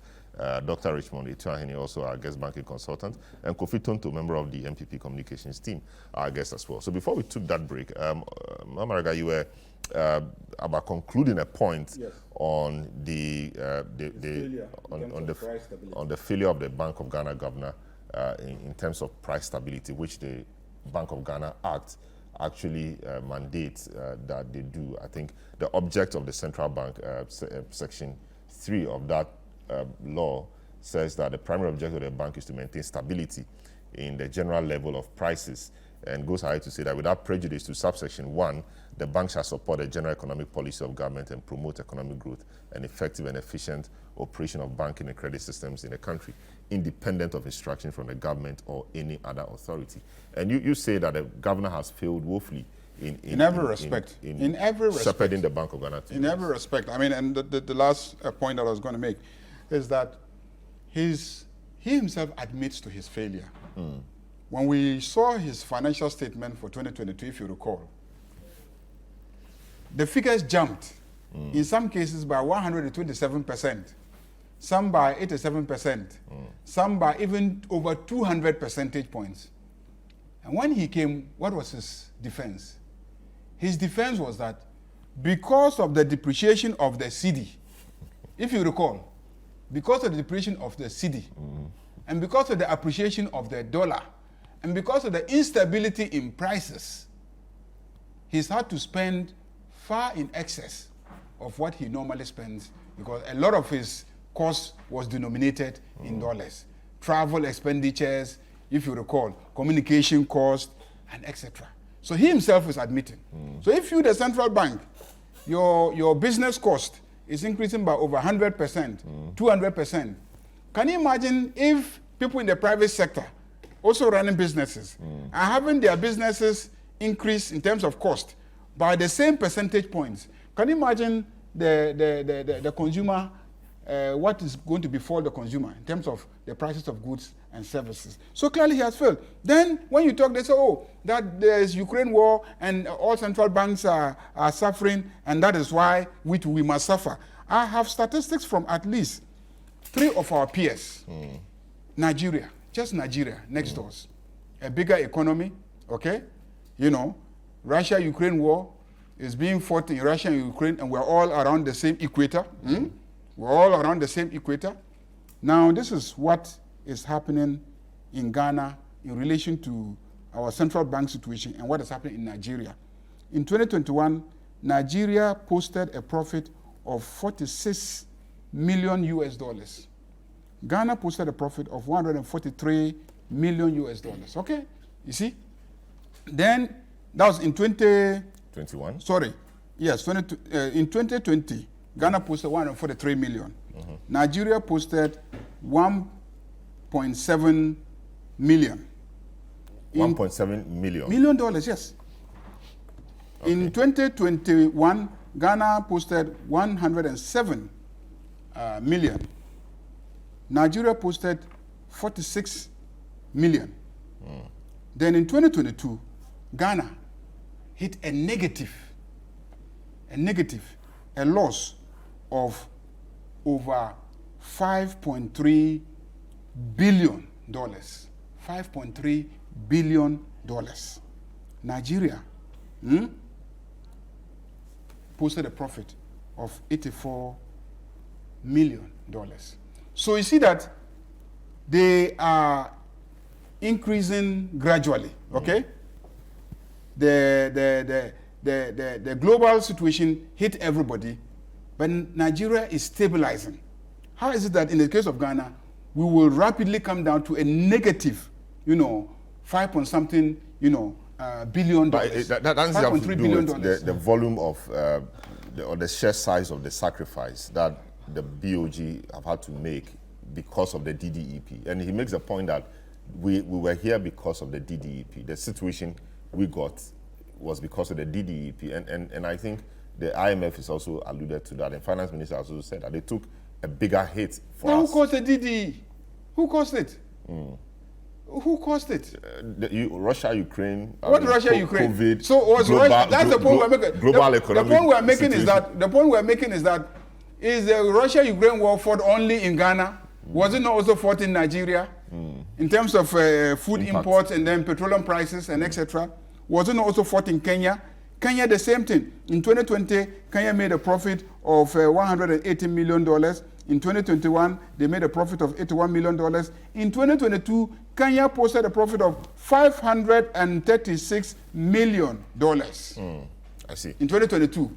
These are your peers. Don't go and tell us that in the UK, the central bank has problems. The structure of the economy of the UK and the US and whichever country in North America is completely different from the structure of your economy. Compare yourself to those whose economies are structured similar to yours and who are running the same kind of operations. And I'm saying that if you look at Ghana's peers, it clearly reveals that what we are seeing is a classic case of mismanagement. Nothing to do with Russia-Ukraine war. It is the recklessness, the wastage, the theft, the graft, the greed, the excessive expenditure on the part of government officials and agencies and institutions. That's what we are now paying the price for. And that's why we are protesting. Kofi, so a lot has been said about this governance work, etc. I don't know where to even start. The protest, first of all, will you deem it a successful protest? A lot of people poured onto the street. They said all the things they had to say, by and large, very peaceful and very straight to the point, only that they couldn't deliver the petition to the governor because he was not available. Generally, your view about the protest and the matters arising. All right. Well, I wouldn't want to be in a position to either call it successful or a failure. I would say that they exercised their right and constitutionally so, and that is completely fine. They have every right to exercise their grievances, express their grievances, and to occupy BoG or occupy Flagstaff, Jubilee House, whatever it is they want to call it. It's their right, and I think that's completely fine. On the petition and whether or not the BoG governor should receive it, a question I have for Honorable Ayariga is that when people did occupy Flagstaff House by Occupy Ghana, I don't recall that it was President Mahama who received the petition. But are we to say that President Mahama didn't receive the petition, that it didn't get to him? Because Honorable Ayariga alludes here that because the governor didn't take the petition himself, they deem it to mean that he has not received the petition. But that's quite ludicrous, because when Occupy Ghana went to Jubilee House then and gave the petition, they gave it to, I believe, the Deputy Chief of Staff then, Valerie Sawyer. I want to believe that it got to the president. So why do you want to apply different logic when it comes to this? The person who came to receive the petition was the Director of Security. He reports directly to the governor. So why are you saying that the governor will not receive the petition and that you go back again? What law are you going to use to compel the governor to come and receive the petition? They said that they'll go again. I mean, he just said that he didn't expect that the first demonstration will lead to the resignation of the governor. So they'll go again. Hopefully this time they will have the opportunity to present. He didn't just say that. He said they are making it that they are going to compel him. Did you listen to Ato Forsen? Look at his gestures. He should come here. Who does he think he is? He should come here. What law compels you or the NDC that you must necessarily hand over the petition to the governor? You've cited laws here. Tell me a single law that gives you the right to harass him. Because at this point, it's harassment. What gives you the right to do that? They're wanting him to come for the petition. Yes, because there's no law. And that's why I cited the example when Occupy Ghana went to Jubilee House then. They gave it to Valerie Sawyer. Yeah, but it was within the rights of the Occupy Ghana guys to insist that they wanted to give it to this person. No, so what right? What right? What law? Tell me the law. I was there when Ato Forsen spoke. Yeah. Ato Forsen asked them that the governor has 2 deputies. If he had a meeting with the IMF, what happened to the 2 deputies? Did he not think that it would be respectful that he at least assigned one of the 2 deputies to come? Thank you very much. Receive? Thank you very much. I was there. President Mahama had a vice president. He had a chief of staff. Yet he sent a deputy chief of staff. But the chief of staff, nonetheless. He sent a deputy chief of staff. But the chief of staff, nonetheless. He sent a deputy chief of staff. So but the chief of staff, who are you to determine? Chief of staff, who are you to determine who qualifies? Chief of staff, nonetheless. You sent a deputy chief of staff. Did you think then that it was satisfactory for Ghanaians? Look, the demonstrators didn't have a problem at that time. No, the demonstrators didn't have a problem. Who told you we didn't have a problem? So that's what I'm saying, that it was within the right of the demonstrators to insist that they wanted to give it to the president himself. And it is also within the right of the governor to say that I'll send somebody to come and collect. Very well. Exactly. So they also have the right to go again. Keep going until he comes to receive it. No problem. They can go as many times they want, but they can't compel him. Let the fact be stated that they cannot compel him. Neither can they say that he's disrespecting them because he didn't come. And call someone's father a watchman. You talk about insults. But look at what Honorable Sosu did. But he since apologized. Oh yeah, so it's okay. It's okay. I mean, he's recognized that it was look wrong. at some of the names they use. Jolobi House, previous things. Look at some of But that was in NDC. That was in they were behind it. Look at that was occupied. That was fix the country. Yeah. Look at the other one. They called the governor and the deputy governors thieves. So if you are calling for equity, my senior brother, come with clean hands. If you deem it disrespectful for somebody to call you hooligan, which I completely disagree. I think it was not necessary to call them hooligans. But if you deem it disrespectful, be equally respectful. You can express your grievances. You can do whatever it is you want to do. But don't call somebody a thief. Now, on the issue of the governor resigning, the law gives you other avenues. You can petition the government that you think the governor is incompetent, you think he doesn't qualify, you think he's this, he's that. And the law says that the president's duty is to take the petition, give it to a committee to establish a prima facie, and then take the necessary steps. Why haven't you exercised that right? The law spells it out for you, step by step, what you have to do if you want him out. petition the president, state your facts. The president doesn't do anything. He just simply hands it over to a committee. And the committee establishes a prima facie upon which they will do the investigation, etc., and put out their findings. If that includes him being kicked out, that would happen. But you've completely ignored what the Constitution says. And you want to petition by demonstration, that's fine. Now let's come to the issues at hand. I think we've had this conversation numerous times. By law, Bank of Ghana has the right to step in and support the government. Section 30 of the Bank of Ghana Act talks about temporary advances. That Bank of Ghana, in times of emergency, in times of crisis, step in and support the government. When President Mahama was in power, he received some support. Then it was 10% of previous year revenue. Then we amended the law to make it 5% of previous year revenue. When we came into power, we actually signed a memorandum of understanding with BoG on December 27th, 2017, that we are not going to take any financing from BoG. So 2017, we didn't take any financing. 2018, we didn't take any financing. 2019, we didn't take any financing. The first time government took financing from BoG was 2020 in the form of asset management. And if you permit me, I would like to read something here.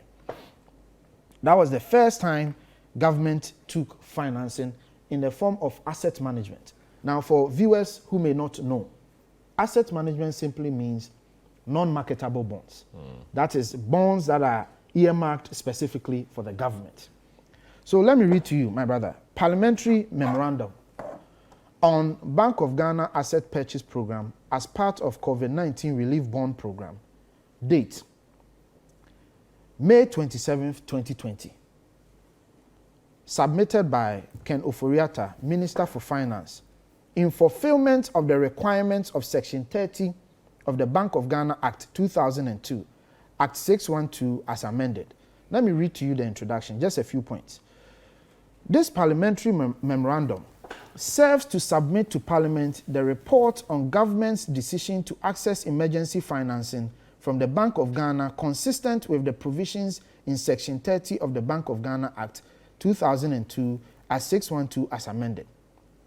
Then it goes on to talk about the details of what they are going to access. It says, summary terms of the Bank of Ghana Asset Purchase Program. Program details, COVID-19 Relief Bond Program. Program size, 10 billion, 10 years with 2 years moratorium. Repayment, amortization after moratorium. Interest rate, floating, pegged to monetary policy rate. Currency, Citi. This is a memorandum that was sent to Parliament as far back as May 27, 2020 on the Asset Purchase Program. So that was the first time government took support from BoG in the form of 10 billion. 2021, zero financing. Then came 2022. 2022, as you recall, government brought in its budget, a budget with an expenditure line of 133 billion and a revenue line of 100 billion, or a revised value of 99.5 billion. Ab initio, there was a deficit of 33 billion. Part of government's revenue measure, e-levy, and other government's revenue measures to raise the difference was kicked against by the minority. And Ghanaians generally. So government wasn't able to pull through the revenue measures. Typically, as my brother, you know, the government will show its revenue measures. It is the basis upon which they will use to go to the international market and say, give us the difference. This budget deficit is not unique to Akufo-Addo. Every government in the Fourth Republic, we always have a budget deficit, which we go to the external creditors or other forms and we raise the money to come and solve the balance. This time, the international market shut out on us. So we couldn't go and raise the typical 3 billion to offset the 33 billion deficit that we had. So there should be a reason why the market shut out. I've given you the reason. I've given you the reason that we couldn't show that we'll be able to repay because our revenue projections and how we had borrowed ourselves to extent. No, because you have borrowed too much and you couldn't pay. Exactly. You are spending far above your means. No. Let's get to the underlying cause. You are spending far above your means. For any creditor to advance money to you because it was quite clear that you were not going to be able to pay. I'm saying that the external creditors felt that we didn't show enough revenue measures to be able to repay. So they refused to give us the funding. They refused. And so government needed to find other means of solving the balance that we had, the deficit we had. So that was e-levy? No, printing of money. One of them was printing of money. Printing you of have money. Even sat here and said you even did it. You sat here and said it's not new. Printing of money. No, of course. Nobody said the quantum. Since Nkrumah's money has been printed. Government's been running deficits since. But it's a quantum, the volume. That's what we are talking about. The sheer degree of it. That's where the issue is. 60 billion. And I'm saying that we were shut out of the external market. Yes. We couldn't raise the revenue. So we needed to be able to raise the revenue. But see, the other difficulty too is that even though we were shut out and a lot of things were not working well, one would have expected that we will come back and rationalize. We'll come back and cut down on some things, so we're able to spend. No, but we did cut down on some things. Which ones? Didn't you know about the discretionary 20% or I think 30% discretionary cuts? Even on goods and services, government made some cuts. We can go into the details, but it cannot be said that government didn't make any cuts. Government made cuts. Go and read the media review budget. Government made some cuts. You can argue that perhaps the cuts were not enough, but government made some cuts.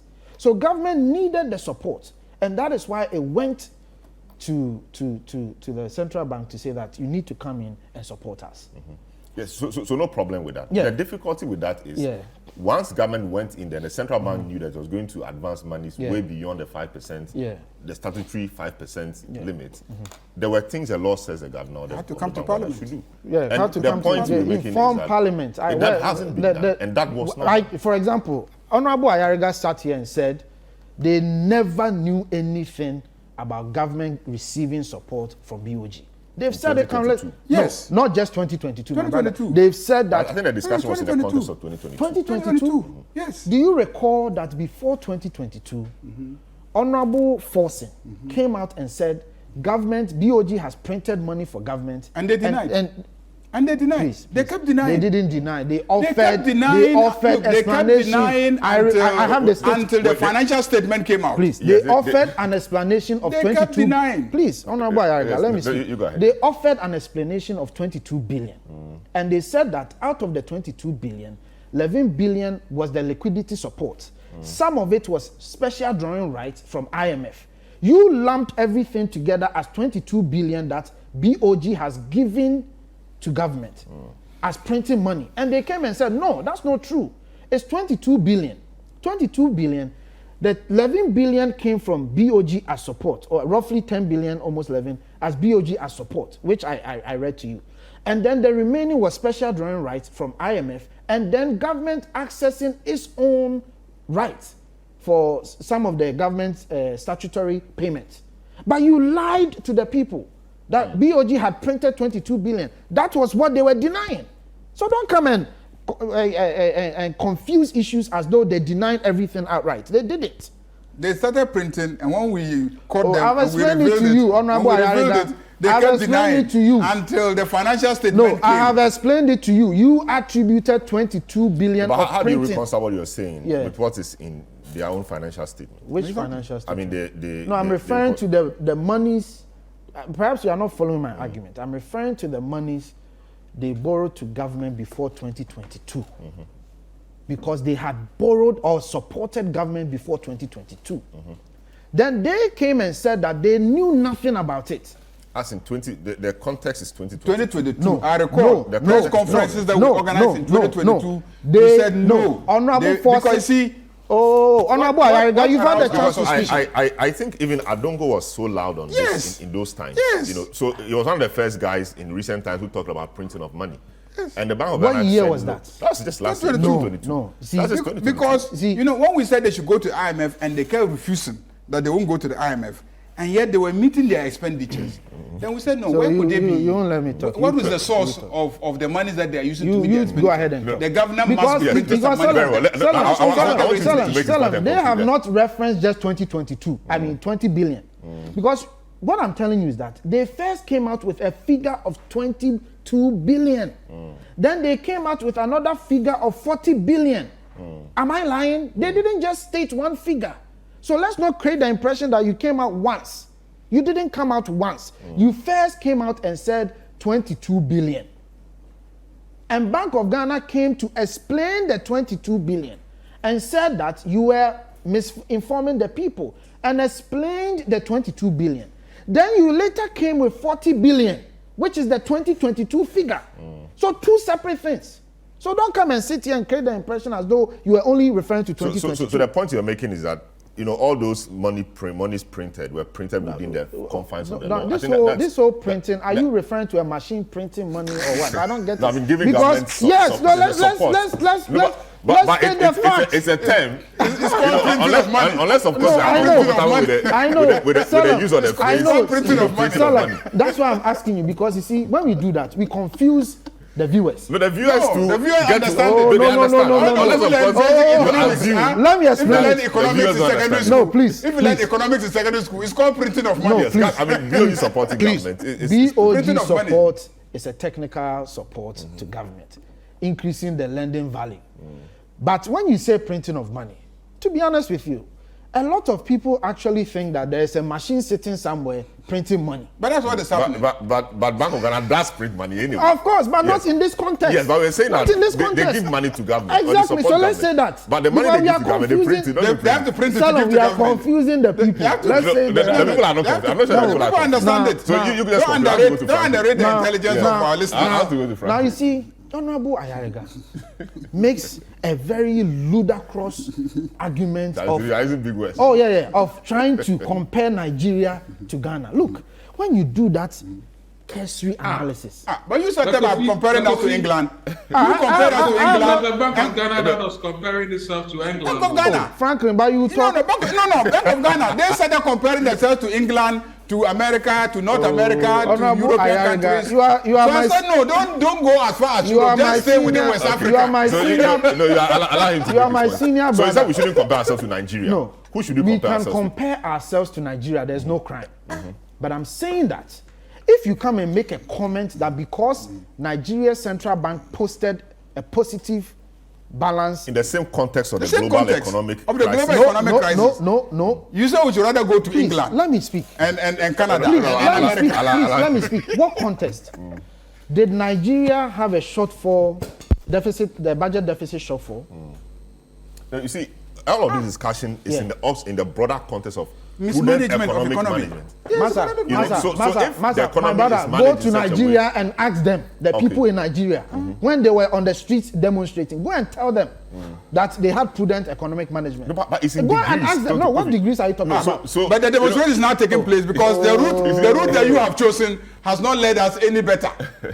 The route you have chosen has crisis, inflation, and everything. You are comparing Ghana to Nigeria and Kenya, which came out and said that even companies could not expatriate their monies back. The Nigeria actually enforced a law that expatriates could not even repatriate their monies. So, for example, they wouldn't have a reserve problem, forest reserve problem, because they were not allowing people to send their monies out. But we would. Which is better? No, is that not better? You come and make the money here. We're in a country, so don't take the money out. Let's keep the money for a while and solve our problem with you. Which is better? You got another bite at it. Which is better? You got another bite. So go ahead. What I'm telling you is that if you are making comparisons, be very careful. That's how they chose to manage their economy. Exactly. That they will restrict how much money you take out. Yeah. That's their own management. Maybe it has worked for them. No. It has worked for them.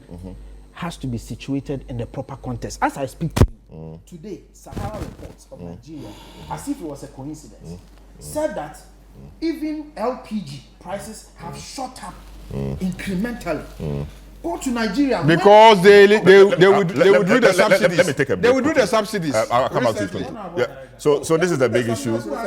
We want to take a short break. We will come back and continue with this discussion. Kofi Tonto will conclude his points. Franklin Kujo will come in, and then we will look at the governor again on in terms of the hooliganism comment and whether indeed the minority guys acted as hooligans.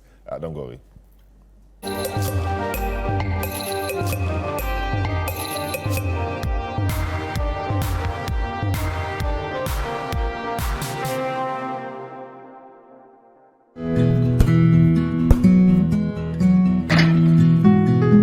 This is the neighborhood I'm having my twins. The very reason why I took it for us. See, the price is very good and it's spacious to contain all of us. Alphabet City. Now I'm a landlord. I don't pay rent. And my Airbnb business is booming. To me, Pamini, bank and I'm not say Alphabet City. The pension pay me 20%. The payment plan, I want to share my money. Just say, very smooth. This is a healthy place to raise our families and creating peace. Come on, be my neighbor. Alphabet City, the ABC of Home Sweet Home. Alphabet City is a classy and peaceful gated community in Sakumono. We have 24/7 top-notch security and high-quality access roads. We have 3 bedrooms and 2 washrooms, 3 bedrooms and 3 washrooms with boys' quarters. We have 3 bedrooms and 4 washrooms. We have 2 bedrooms and 2 washrooms, all with beautiful kitchens and kitchenettes. Call Alphabet City on 0240-111119 or 050-44-99999. Alphabet City, the ABC of Home Sweet Home. Insightful, intriguing. I feel like one of the reasons why Ghana is not doing well is that we don't have enough transformational leaders for public sector. Intelligent and informative. Almost every day, people are stealing from their bosses. 13 arrested for gunshots at Tamale. Ghana has not recorded any incidents of piracy or armed robbery at sea since 2022. Joseph Osei-Wusu says Bawumia will win MPP flag bearership race with over 60% of the votes. I've been thinking, why is it that we still have fuel attendants in many of our filling stations? Structural reforms in the area of bringing some efficiency in the way we manage government finances. The Citi Breakfast Show offers an attractive alternative to the noisy mishmash of morning radio. One of the reasons why things don't go well is that we, the citizens who claim that we want the right thing to be done, when we see it being done, we assume that, oh, the guy, there's a Rambo, he can do everything on his own. If like Bagba is 2020 and we're in 2023, and I had recorded that song. So the song has been there for a while. Exactly. You want to reward the person, ask the person, first of all, what do you do? He says that I'm a trader. Can we help you to expand whatever? So you go back and trade. Can we, he says, I want to go back to school. Can we get scholarship for you? That is help. Tune in to the Citi Breakfast Show for passionate discussions on issues that matter and enjoy interviews where duty bearers and decision makers have their feet held to the fire. The Citi Breakfast Show airs from 6:30 a.m. to 10 a.m. every Monday to Friday on 97.3 Citi FM.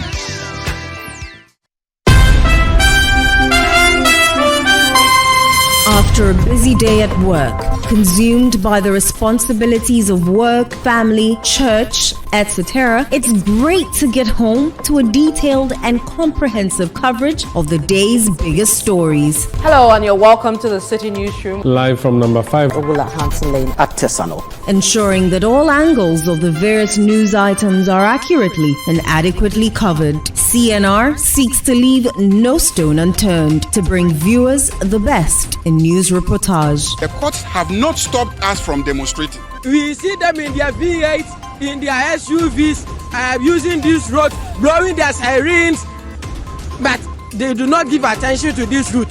What do you make of today being the very last day? Thank you. most of the people here have actually lost all their things. Citi News can now confirm that the demolition process has begun. You're watching Citi Newsroom on Citi TV. Citi News uncovers deplorable state of Tema Manhian Polyclinic. You can see behind me a bulldozer busily pulling down structures belonging to thousands of squatters. Toll booth workers want government to reintroduce the toll booth system. Watch CNR for a comprehensive bulletin of the day's biggest stories at 8 p.m. every single day of the week, only on Citi TV.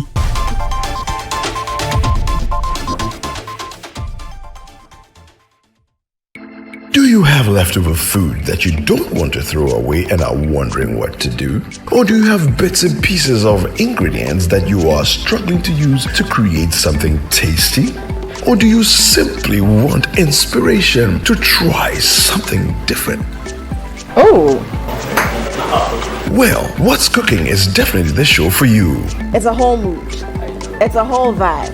Why not watch What's Cooking to stimulate your creativity to impress your guests at the next party with a palpable taste and aroma of luxuriously delectable dishes permeating through the TV? Your culinary prowess will never be the same. Coconut, milk infused gobe. This is your one and only Kabute my MC here on What's Cooking. What's Cooking is on every Tuesday at 6 p.m. only on Citi TV. What's Cooking is sponsored by Indomie Instant Noodles. Indomie Instant Noodles tastes great. Tasty Tom and rich tomato mix. Fakakra na ayebebre. Taste of Spice, the nation's finest spices. BVS Butchery, only the best quality meats. Citi TV is live on DSTV. Find us on channel 363. On GoTV, we're on channel 117.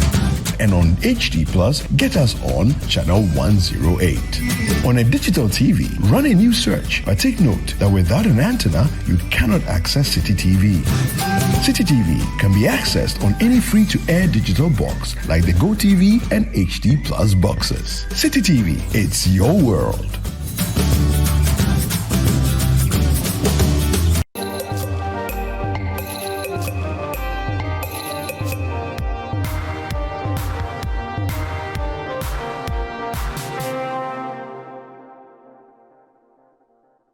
You're welcome back to the big issue. My guest this morning, Mahama Yariga, MP, Boku Central, Franklin Kujo, President, Imani Africa, Kofi Tonto, member, MPP Communications team. We're looking at the Occupy BoG protests and the matters arising. Kofi Tonto was on the floor before we took that short break. So, Kofi, you want to conclude that point you're making? See, BoG posted profits in 2019, 1.6 billion, 2020, 1.5 billion, 2021, 1.4 billion, etc. So it is not as if all the while they've been posting negative values and then they are not doing anything. As I've already alluded to, they've done what they were supposed to do. For me, we can go into the nitty-gritties of the legalities as far as what time, blah, blah, blah, all of that. But BoG, if you read the act and their mandate, the spirit behind it encourages them or perhaps urge them to come in and save the government or support the government in times of crisis. Let's ask ourselves a question. If BoG didn't do what they did, what would have happened? What would have happened? Yes, so they could do it, but you do it through the right channels. That's fine, I don't dispute that. But my point is that to create the impression as though when a central bank... I can tell you what could have happened. You see, the simple thing that would have happened is for government to cut its expenditure. No, it's not that simple. It's not that simple. That's really the issue. You have been in power before and you always run a budget deficit. We cut down expenditure. What expenditure? The budget deficit will always be there. But what was the size of the deficit? Yeah, training college allowances, all those things that we cut out of government expenditure. What was the size of the deficit? Is measured by, we have a budget deficit requirement. It has to be about 7% or so. and then we revised it to 6.6. Go and check. 2020, what was the budget deficit? It was within range. Stop buying cell phones for board members. It wasn't as if the budget deficit was like 11% or 12%. It was within range. I think it was 6.6 or so. So what are we talking about? They were spraying secondary schools against COVID. Schools that were shut down for close to a year. And markets. Markets that were shut down for close to a year. They were spraying them for COVID. It is these expenditures that have led us to where we are. So you cut down on expenditure. Those are the realities. This is how we got to where we are. When you chew the meat on the bone. Wait. When you chew the meat on the bone. Let's hear Franklin. No, when he chewed the meat on the bone, were you within budget deficit? Frankly, I mean, the demonstration has happened. We're hearing from Amayariga that they will continue to the governor, steps down. I don't know what else can be done. I don't know what the governor should do apart from maybe explaining or coming to say that this is what it is, this is where we are, etc. It appears the minority will not stop at anything apart from getting the governor resigned. I don't know what your thoughts are about the demonstration, its usefulness, and in getting to the point really of getting the governor resigned. I don't know what to think about the success of the demonstration. At least I know you were not there. Well, probably them in spirit, especially because demonstrations are democratic means of expressing an opinion, right?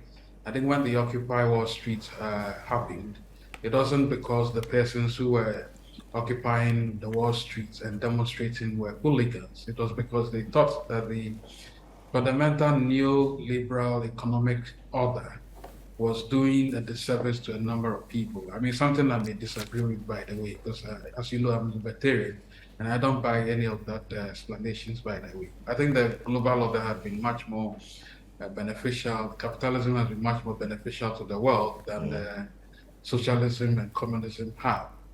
Having said that, I think demonstrations generally have a role to play. I mean, must be respected in our body politics. And so I was a bit surprised when those comments were attributed to the central bank governor. I thought it was one of those fake postings, but it turns out that it's actually true because he's not even recanted them and he's not even apologized for them. Indeed, he wasn't just insulting the demonstrators at the venue that day. He was actually insulting almost everybody who has actually demonstrated before or will be demonstrating in the future, because what he said was that these persons were acting like hooligans and demonstrating in the street. As if demonstrating in the street, anybody who engages in that is a pariah. I don't think that is what should be the case. In fact, he should be thankful that the demonstrators were not violent. I kept saying not long ago that... Go ahead, Franklin. Go ahead, Franklin. I kept saying a few days ago, actually a few days before the Occupy Jinobi protest, and by the way, I do not subscribe to the definition Jinobi. By the way, I said that publicly. But I did say that, look, those people who were invested in preventing people from demonstrating should be rather concerned. Now, they should rather be grateful that these persons who are demonstrating are not demonstrating with sticks, clubs, and guns. Because the current situation that we are currently in some other countries have led to all kinds of situations. But could they have done that? The law wouldn't have allowed them to do that. So in such chaotic situations, it's not necessarily the fact that you have a law enforcer or not. I mean, all those countries where we've seen implosions happen, there are police forces and there are soldiers as well, don't they? All I'm trying to say is that people are angry. People are legitimately angry because people's lives have been decimated by the actions of our own government. I mean, I still say that about 70% of the current happenings right now are solely attributable to government's mismanagement of the economy. That's a settled argument, and no political actor can refute that because there's a consensus across academic and civil society, and even to a larger extent the Ghanaian populace, and indeed even across those who watch the Ghanaian economy. That's a settled argument. So let's not even start to disagree over it at all. 70% of the current chaotic management of the economy is attributable solely to mismanagement.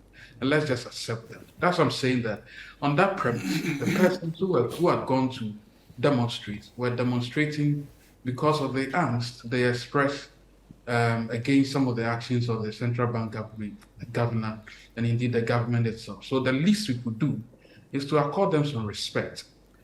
I'm ambivalent as to whether the central bank governor himself should come and accept the petition. But frankly, if you are asking for my head, I don't see why I should dignify you by coming to receive my own, letter basically asking me to resign. Maybe yes, maybe I may want to do that, but I'm not too sure the central bank governor wanted to do that, by the way, and I don't think we should hold that against him. The most important thing is that he did receive the petition. Otherwise, he's read it as well. We haven't given it out. Well, we have not given it out. So nobody really knows what. Yeah, so the petition is not being given out. They didn't give it to the head of security or the director of security who came. Oh, but he knows the contents as well. The contents are that he should resign. Maybe the specific wording. The wording. Well, the argument essentially is that he should resign, and indeed he should resign, because you see the central. Oh, you also think he should resign? I think it is a settled argument for me right now, for the simple reason that he superintended a very reckless exercise of financing the recklessness of the government. You know, let's not even argue about these matters. You know, but Franklin, why are you saying we shouldn't argue? I don't get you. I mean, it's obvious. So we should allow Franklin to say whatever he wants to say. Actually, I'm saying that you should not disagree. People were asking for money to spray markets, and he sat there and was allowing them to spray markets. You see, I want to hear Franklin. It's easy for you to sit here and say that when people were afraid to die, today, because we are alive, it's easy for you to sit here and say that. When have people never been afraid to die? Let Franklin finish Franklin, his point. sorry. So Franklin, you said you think he should resign. You know, you don't think should it should be an argument. Kofi, to look for one of the documents we produced, I think last year or so, we titled it Fiscal Recklessness Index, and then just read it. Oh, I read that report. Yeah, I remember you read it, and I'm sure you still agree that. No, and I completely disagreed with that report. I was with you on Citi, and I explained to you because it was aggregation of the Auditor General's report. It was aggregation of the Auditor General's report. Let's not digress. Okay, so Franklin, so you're making your point, yes? Well, Kofi, you are not disagreeing based on science. You are disagreeing based on emotions. That's not how to argue. By the way, the point we are trying to say is that, you know, again, the central bank governor, what worries me most is that he did this on the blind side of the Ghanaian and the parliamentarians as well. And that's where a lot of the calls for him to actually come and explain himself or probably resign actually comes in here. Why did he do that? Why is he hiding behind the finance ministry? Basically telling us that, he told the finance ministry that he was going to basically support the government. This is the ministry that is leading the charge to be fiscally reckless. Yes. Why do you, on the quiet, tell him that, well, fine, I'm likely going to support you to continue in your bad ways? I don't think that was what we wanted to see. He should have come to Parliament, and I'm sure Parliament would have reined him, at least introduce a few levers to say that, look, halt. Because the way you are going, you are likely to encourage financial misbehavior. And that's what we didn't want. We are not saying that central banks across the world did not help government. They did. They do. But any central bank that helped government, even in very reclusive economies that you find on the continent, actually went through parliament, right? They are legislators. That's what we are saying. So it's not a question about, in the West, they did the same thing. I've seen even someone sent me something right now about the Japanese bank or the central bank having gone into some sort of negative equity or something like that. And I kept asking myself, do these people understand what they are talking about? These things didn't happen on the blind side of the government or the parliamentarians in Japan. It did not. In any case, the economies of these countries have the bulwarks to withstand some of these things that they do. They can run deficits, their budget deficits, they can run their deficits, debt levels can be more than Ghana's debt levels when you compare it to GDP. But they still run. Everything is functioning, right? But here you have a situation where the structure of the economy is already not so solid. And so you don't encourage every government which And that's what the central bank governor did. And I think for me, the fact that he did that on the plan side of the government, on the people, the people, that's actually the reason why he should actually be answering questions. I think the least he should do is not to encourage people to get angry more at him, but rather just say that, look, we were wrong, and maybe there must be better ways of doing things going forward. You think that, of course, the Bank of Ghana over the years has been insulated from a lot of these political, call them attacks, etc. But this governor is having to face the rough and tumble of politics coming up against politicians, demonstrations, etc. You think that his comments were born out of a certain frustration he was feeling from all that is happening? Because people who know him said if these words indeed were uttered by him, then it was really, really out of character. You think that the frustration is getting to him? Oh, without a doubt. And by the way, don't just say that the central bank governor has never been known to be be visited with this kinds of political opposition. I mean, when Wampa was in office, there was quite a degree of opposition to his tenure. And I recall. But he never saw a demonstration, you know. He did not see a demonstration. He did not see a demonstration. That I agree. Well, it also depends on the levels of, should I say, the sins that have been committed. I mean, this governor has committed much more sins than Wampa did. Wampa only fidgeted with the forex, and got us into trouble. Our man Addison has seen on several fronts, and I think that is where the challenge really has become quite difficult for him. Maybe he's frustrated and probably said those words in frustration. I can accept that, but I don't think that he should be. And that if he said that out of frustration, is the more reason why he should recant them right now and say that, look, I think describing demonstrators as hooligans is actually not on, and I'm sorry for that. And that will settle the matters for me. I see. Yeah, otherwise, he still has questions to answer. Yeah, okay, good. The man you're asking to resign, his colleague, the finance minister, of course, others say once he's helped you and he's suffering for this, you also have to support him. The finance minister, a couple of weeks or days ago, wrote an article, in support of the governor of the Bank of Ghana. He says, in this, I'll quote portions of it, in these nearly 7 years, we have worked together to ensure the inviolability of the banking system, the establishment of the Consolidated Bank of Ghana and the Development Bank of Ghana, and raising over $10 billion in the Eurobond market and Afri-Exim Bank. I don't know if that is an achievement. I don't know. He goes ahead to say that he brought down inflation to single digit of 7.9% for the first time and managed an impressive period of currency stability in our country, including the implementation of the Good for Oil program.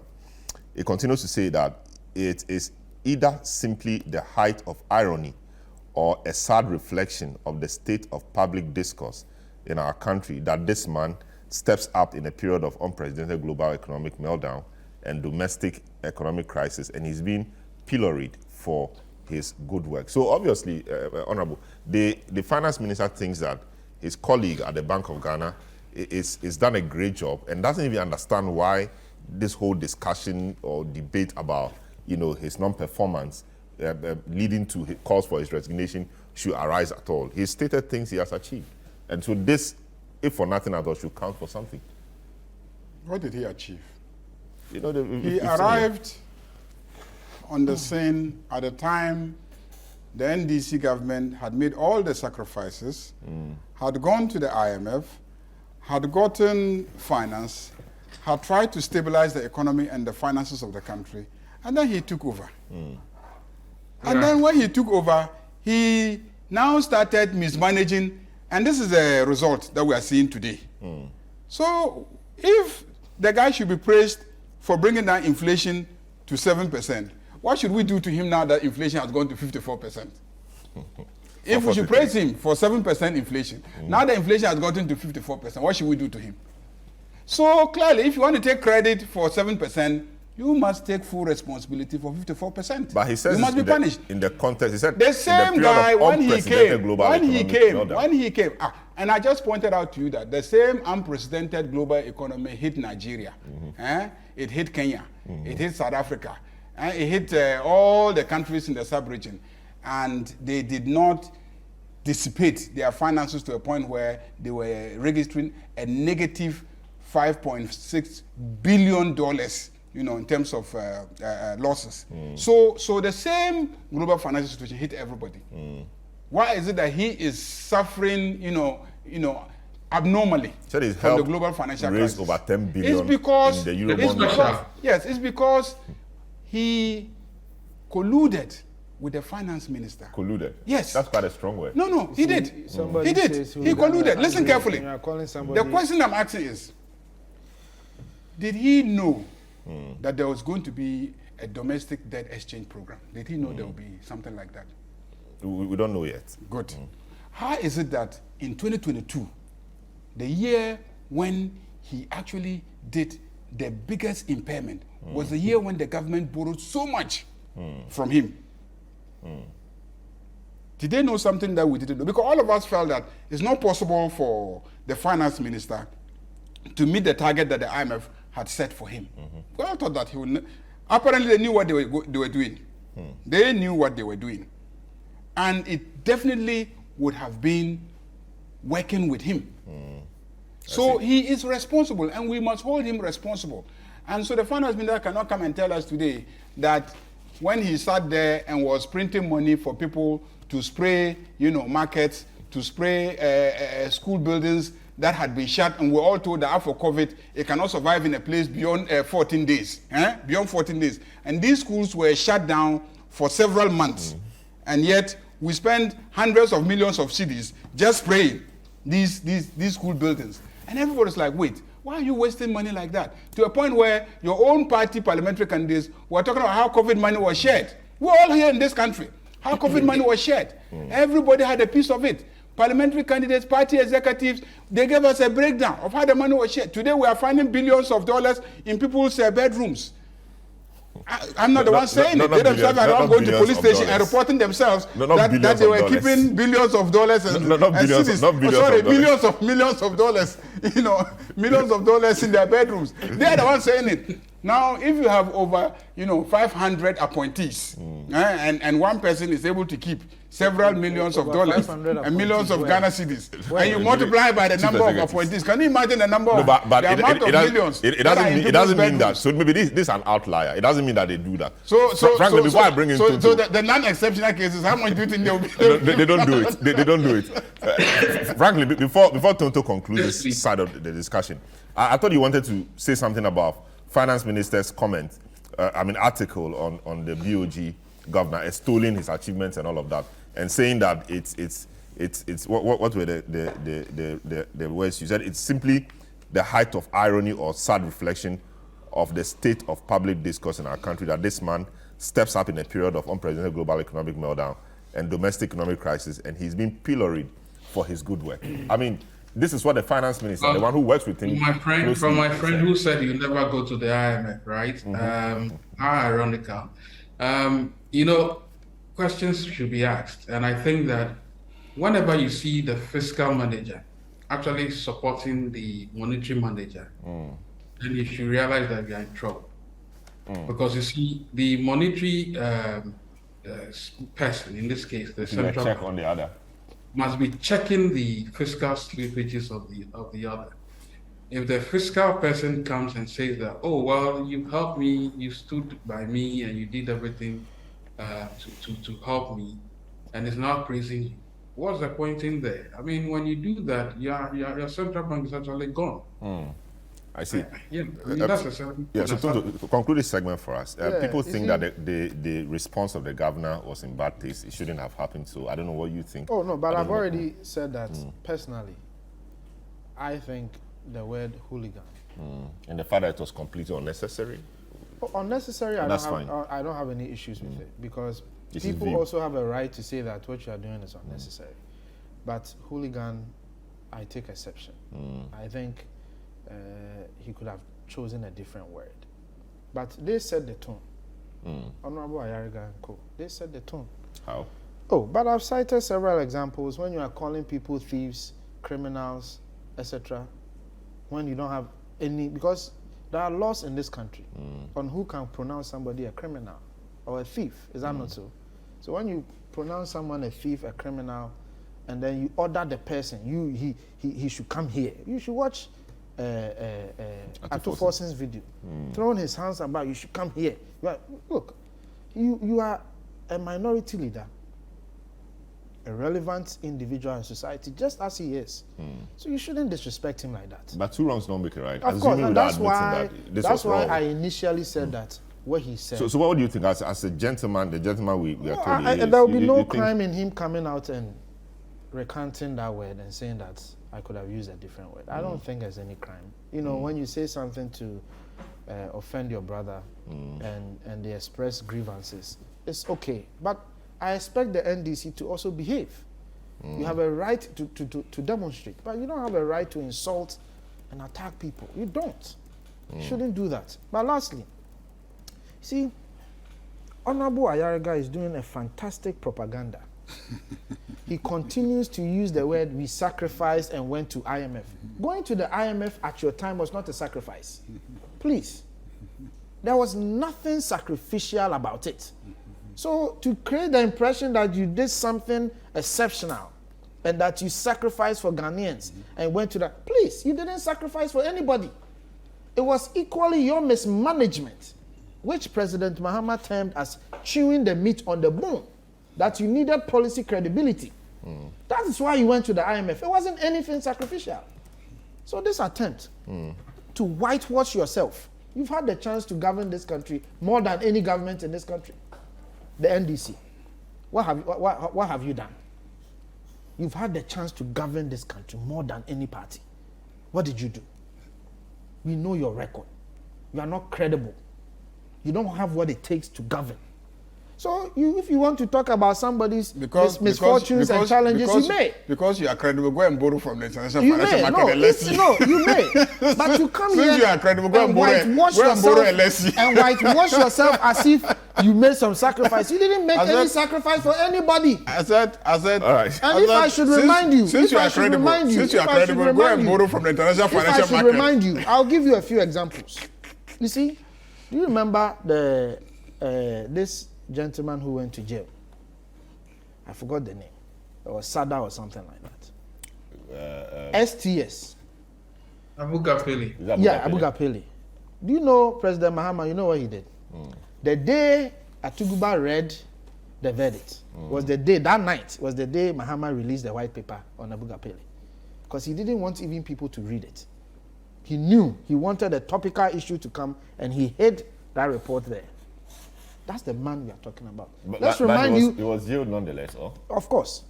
Of course, later on. The release of the white paper what to do with what to do? No, and then let's talk about. There's the Bank of Ghana. There's the Bank of Ghana releases financial report just before the budget, just before the media review. Sorry, what's the timeline? It was the standard timeline. But was there a timeline for the release of that white paper? Let me remind you of a few things. I'm saying that since they are credible, tomorrow morning they should go to the international financial market and use their credibility and borrow money to help us. Of the this is a measure of credibility. Right. Let me remind you of the inconfirmed. Let me remind you of the Hope City. But the Hope City was a private venture. Had nothing to do with government. That was a private man said, I want to build a city. Mahama. What has that got to do with You only went there as vice president to commission or to cut sort or that kind of thing. He's going to behave like the governor himself, calling people hooligans.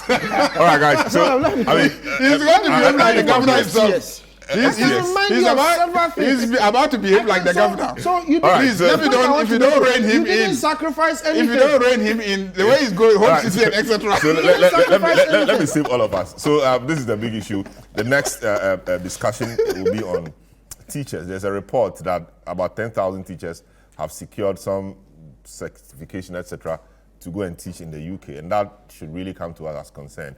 Minister says we shouldn't worry about that. We have so many teachers who can be deployed to do the job. That will be the discussion next. This week was World Teachers Day. Have we appreciated our teachers enough? conditions of service, etc., have been matters we've discussed many years. What has changed? Have there been any improvement at all? The workload on teachers appears to be huge. Double track, etc., etc. Are they being compensated, in terms commensurate with the sacrifices they are making? Would there be enough grounds or justification for them to leave the country in search of greener pastures? That's our discussion next. This is the big issue. Don't go away.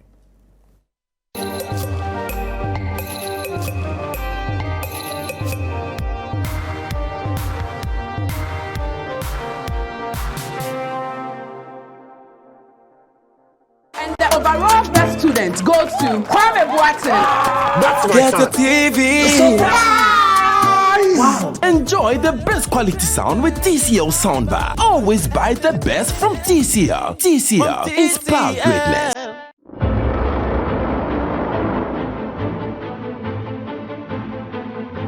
The City Sports crew is back on the road this Sunday at 1 p.m. Roberto De Zerbi and his Brighton and Hove Albion squad will be playing to restore pride when they take on a wounded Liverpool side looking to keep their title hopes alive. At 3:30, we have the big one. Arsenal have a chance to go top of the table when they welcome defending champions Manchester City to the Emirates in what is expected to be a feisty encounter. Will the Gunners be able to avenge last season's painful defeat, or will Man City continue their dominance? Join us at the +233 Jazz Bar and Grill at North Ridge as we enjoy great food, exciting banter, and good vibes. The EPL Roadshow on City FM is powered by the City Sports team with support from +233 Jazz Bar and Grill and sponsored by Shell.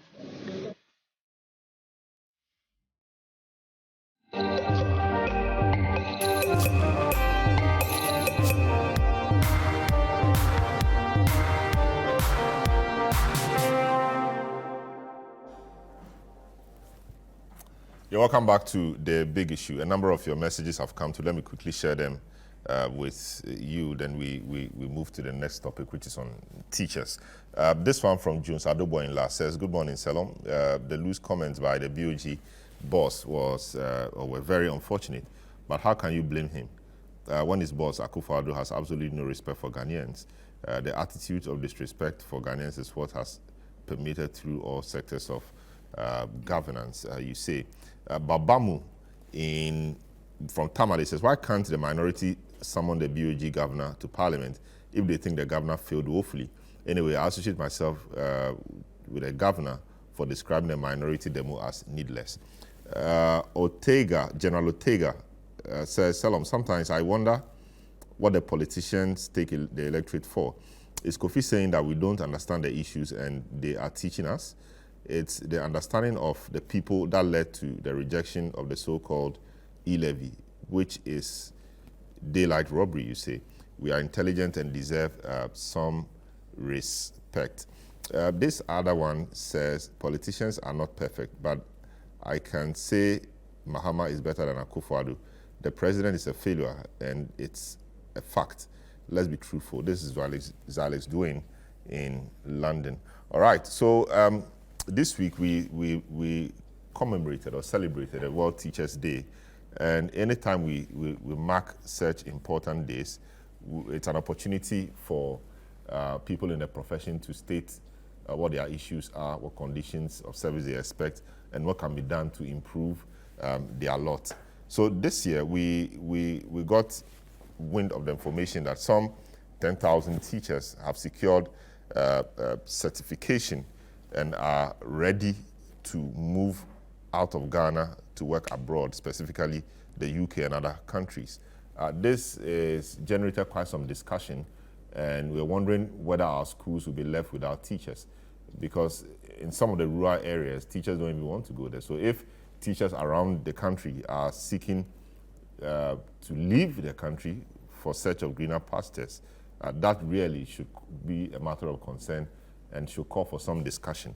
So this is where we are now. I'll start with Franklin. Franklin, the issues are quite concerning. What the minister tells us is that we have enough teachers to fill the classrooms, but the teachers also complain that their conditions of service are very poor, and if nothing is done about it, the situation will get worse. But is there really any group of professionals in Ghana, paid by the government, who will say that their conditions are okay, they don't need more? Is it that the teachers are asking for too much, or genuinely something should be done about their compensation or emoluments? I'm going to make a comment about the pay structure within the public sector, and I think I've made it before. This whole idea of paying people equally because they have the same degree or diplomas is quite frankly quite arcane. It's a bit too much for me, because you see, the father that possesses a degree in, let's say, accounting, and then let's say Kofi Tonto has a degree in accounting, and I have a degree in some other subjects, maybe I don't like to mention, but not necessarily at the same par with Kofi Tonto. But we work within the same establishment. Kofi Tonto breaks his back, does the analysis, does all these, is always looking at the computer, sometimes fall only because maybe the budget is not meeting his expectations and all of that. And I'm just possibly walking around, lurking around, maybe digging a few pits here and there. Why should I be paid the same as Kofi Tonto? It shouldn't be the case. It just shouldn't be the case. In this country, those who do a lot of the hard work in the public sector, and indeed, are not rewarded adequately. I think the whole idea of bringing this thing called Kofi, Ayaga, if you could remind me again, what was it that the universal pay system we introduced? Single spine. Single spine. Single spine is an affront to the rules of basic laws, the basic law of demand and supply, really. To think that if the idea behind the pay structure is that we should all be paid equally, even though we may not be doing the same amount of work, then nobody will be doing probably much more than the other, especially when you realize that you are supposed to be doing much more than the other person anyway. If I were organizing this public sector, doctors, teachers would be paid much more than anybody else within the public sector. Why? So these are the life wires of a nation, really. Everybody is taught by a teacher. In fact, in other countries that are doing so well, if you go to Canada and all those places, teachers are paid so well. And then they deliver. Of course, if you give them the necessary infrastructure, the necessary books and all of that as well, they'll deliver, right? I don't think this is very difficult to crack. You find many people working in this public establishment. They've done human resources, and some they command are outrageously annoying. If I'm being tautological, I'm not saying doing human resources is not good. It's useful, but we have just too many of them. There's a time when we have people doing marketing. There are so many marketers in this country that the market women in Alagoshi, and all the other places in this country. People do marketing and they are getting promotions at workplaces, including the private sector. It's quite nonsensical. Look for the persons who are cracking their brains, doing a lot more of the hard work, and pay them well. That's the way you organize societies. Is it not true that there are countries that pay teachers better than any other, profession within the countries, within the various within the country? I think we need to do a lot more introspection and realize that the teacher in the current scheme of things is like an abandoned, they've just been abandoned. And I don't think it's fair at all. I watched a documentary by a sister station of yours 2 days ago, and I was quite impressed. There was a gentleman who speaks eloquent English. You could tell, not just because he speaks good English, but very much understands the educational system, and was speaking at length about how his personal reasons for going to teach in the rural area is because he just lost the job. But then at the tail end of the interview, he said he's likely to leave. Now, this is a gentleman who, even the background, the background, what's it called? The way he spoke to me sounded as though we do not know what we actually do. I mean, and it's people like this are willing to accept to go and live in the rural area and then pay 100 cedis a month for accommodation. And I'm sure there are other things he probably needs that he doesn't get. Was lamenting how much does that school need? It was an Citi Ahmadiyya school, I think. It's one of those basic schools. They said in a year they need possibly about 5,000 or 6,000 Ghana cedis for some of the operations, right? And I'm surprised they just don't have that. They have to rely on NGOs and other, interested non-state actors to be able to survive. Why are we doing these things to ourselves as a country? I mean, so for me, if I had an opportunity to probably rule this country, I would, of course, many people will be angry, but I'll definitely, within the public sector, rearrange everything and make sure that people who break their backs and do much more are paid better than anybody else. I mean, I'll reorder the whole thing based on the rules of basic rules of demand and supply. So indeed, you put teachers in a better place, if that's the point you're making. Oh, without a doubt. I mean, I'm telling you my manifesto right now. That's if I ever read it. Okay, great. So let me also state that we have Peter Antipati, Executive Director for the Institute for Education Studies, join the discussion, and we will get Thomas Musa, General Secretary of NAT, also join the discussion soon. So let me quickly speak to Peter Antipati. He's been in the space, Executive Director of the Institute for Education Studies. Hello, Peter, welcome to the program. I don't know what your views are really on this whole discussion about a potential shortage of teachers in the system. The fact that some 16,000 teachers have applied for certification to teach in the UK and 10,000 have been granted. Is this something we should be worried about, or we should just go by what the minister says, that there is no cause for alarm? There can never be shortage of teachers in Ghana. Thank you very much, and good morning. Yeah, good morning to your viewers and listeners. It's something that we should be very worried about. These teachers are living with the experience that they have gathered in the educational system. They are also living with the investment that we have made in them.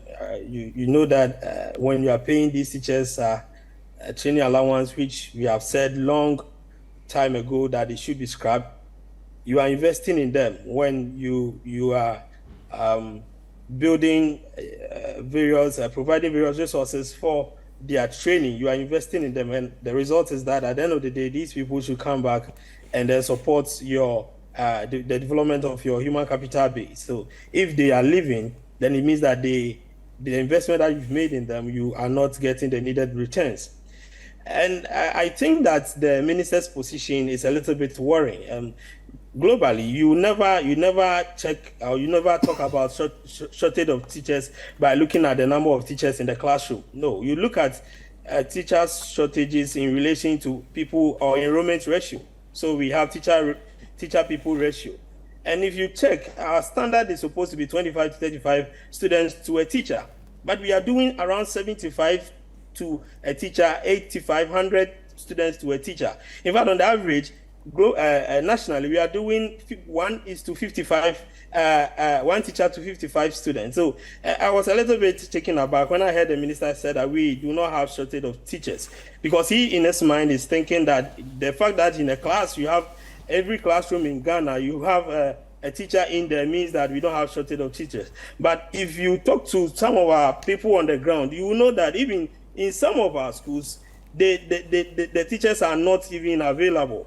So if you look at it from that perspective, then it becomes difficult for you to even map out policies to deal with this challenge that we are likely to face, the exodus of teachers. Because you think that you are training enough and there's enough people on the field, and therefore you do not practically care about the fact that your teachers are leaving, and that is problematic from somebody who is supposed to lead the policy direction in terms of ways and means to reduce the teacher attrition rate and also maintain or retain teachers on the field, especially when you see teachers, young guys, and I want to use the young guys as an example because I'm relatively young, and I know that a lot of people coming out of the colleges of education and universities are young, and they have done education and they want to help in that particular sector. And these people are posted to deprived areas, or what we call the underserved communities.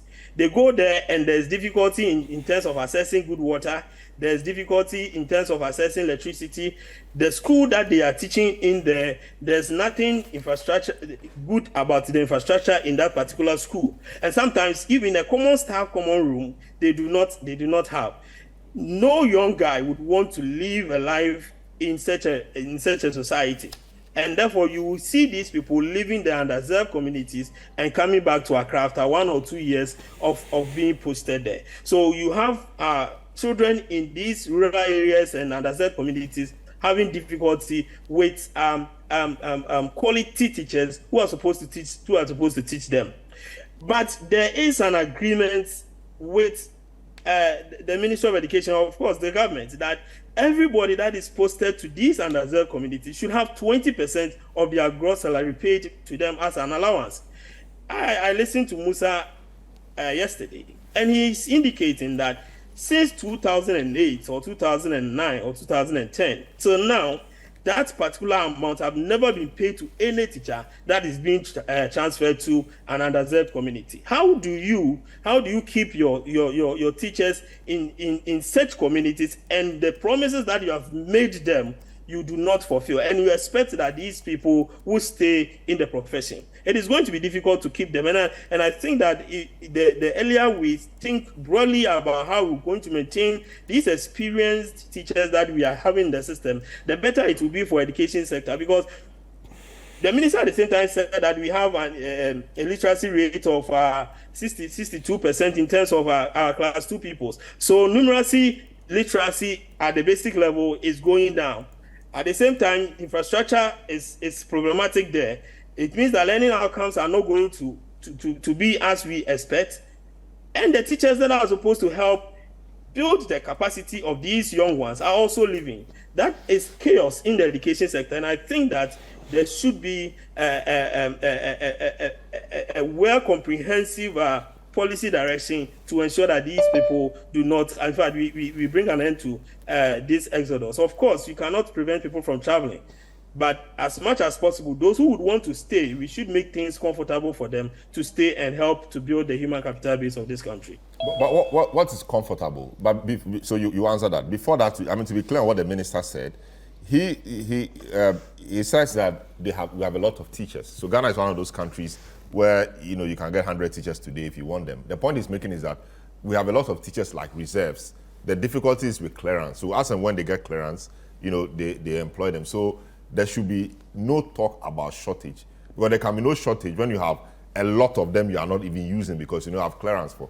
In essence, when these guys leave, we have more to bring in to fill the space.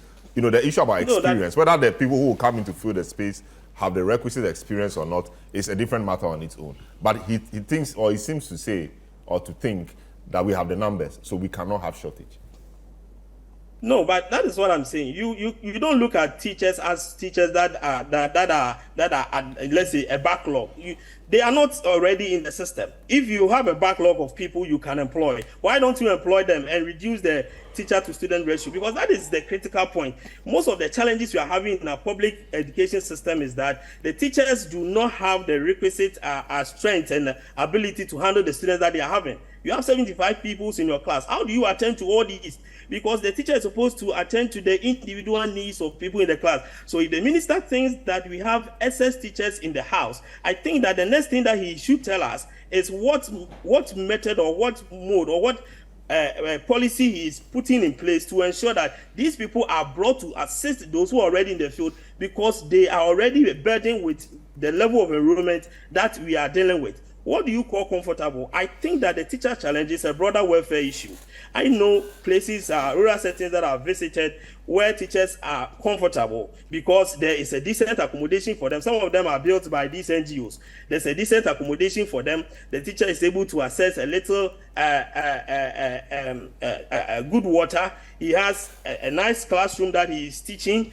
He has his teaching resources available for him. At the same time, in case that the child, a child or a son of the teacher is not feeling well, that teacher knows that he can get good health care for that particular ward.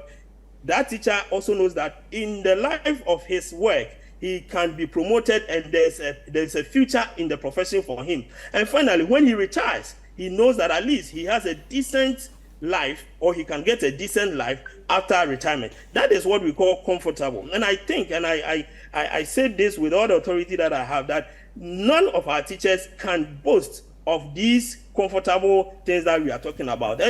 So that should be the direction of policies that we should be doing for our teachers. Go through the party manifestos from time immemorial to now. Every now and then, teachers are being mentioned and promises are being made to teachers. Have you ever seen some of these promises materialize before? No. Just 2 years ago, and Musa is here, if I'm wrong, he will correct me. The president promised teachers of decent accommodation 2 years ago. Up to now, there's nothing that has been done about it. So it's becoming rhetoric, and that is because the people who lead the sector think that they're surplus teachers. So irrespective of whatever you do to the Ghanaian teacher, when these people are not in the system, there will still be others there that can be a road. And that is why when you see teachers going on strike, the ministers and those people will come and tell you that if you go, we will sack you, all of you, and then bring other people. The respect is not there. And it is important that in dealing with this teacher exodus, we also respect the profession and ensure that we give them what is due them. Very, very well. Very important points you've made there. Thomas Musa has joined us. Thomas Musa is the General Secretary for the Ghana National Association of Teachers. Thomas, the matters are concerning, as reviewed by the NTC boss, Dr. Christian Adaipoku, that a lot of your members are seeking to leave the country. Indeed, over 10,000 of them have certification to leave. What are the issues? Well, we're trying to work on Thomas Musa's line. He will join us and deal with the matters. But Kofi, this should be very concerning. Peter. Hello, can you hear me? Okay, so Thomas, is that Thomas? Yes, please. Can you hear me? Yes, I think I can hear you. So yes. So what really are the issues? It's a bit concerning that our teachers are leaving. You are there. What are the issues? What are the problems? So thank you very much. Good morning to the panelists and all the viewers that are viewing this particular a very important program across the country and also outside Ghana. And let me also use this opportunity to congratulate all teachers in connection with the World Teachers Day for the good work that they are doing for Mother Ghana. And also thank all those who really supported us and really sympathizing and contributing to the development and growth of the teaching profession in Ghana and beyond the shores of our motherland. Now to the substantive issue. Now, there are three. Let us put the issues in perspective. And the very first one has to do with the condition of service of the teacher. The second one has to do with the working environment. And the third one is the tools and the equipment needed for the professionals to deliver on their mandate, and for that particular matter, the teachers. Now, to begin with, when you look at the condition of service carefully, you will realize that the conditions under which, or that have been given to teachers under the collective agreement, a significant number of the items in there are not being implemented. We have gone on strike. Currently, we are at the Supreme Court because of one of the issues we were fighting for, and now we have been sued at the Supreme Court, and we are currently there battling that one also out. Now, let me start from the underserved areas. I think when I joined, I realized that was the discussion ongoing. As far back as 2009, it was agreed in our collective agreement that a teacher who has set posting to the underserved areas, and in this particular, you are talking about areas where some of them you travel with boat, some of them vehicles will go there only once in a week, some of them vehicles don't go there at all. You will need to get down somewhere, walk, or use bicycle, among other, use bicycles or use any other means before you can get there. Some have to cross rivers, among other things. Some even have to lose their lives in connection in order to get their service to be given out to Mother Ghana.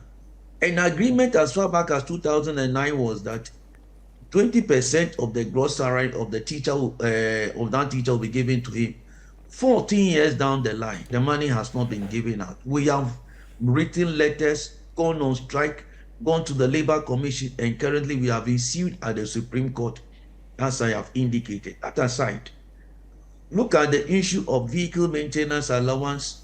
You look at the issue of the transfer grant, among other items. Recently, it has even come to our attention that the Auditor General is asking teachers to pay rent. Go to the schools, particularly the SHS level. You will realize that from morning around 8 a.m. up to about 3 p.m., the teacher is teaching non-stop. And they are teaching from January to February, January to December, particularly those on the double track system. And because of some of them are falling sick and all that, they don't give them anything. No remuneration, no compensation for the overtime and all that. Nobody gives them anything. And so then the teacher who is work from 8 a.m. to 3 p.m. daytime, then from around 4 to 6, 7 thereabout, the same teacher will have to go and supervise children to do their prep.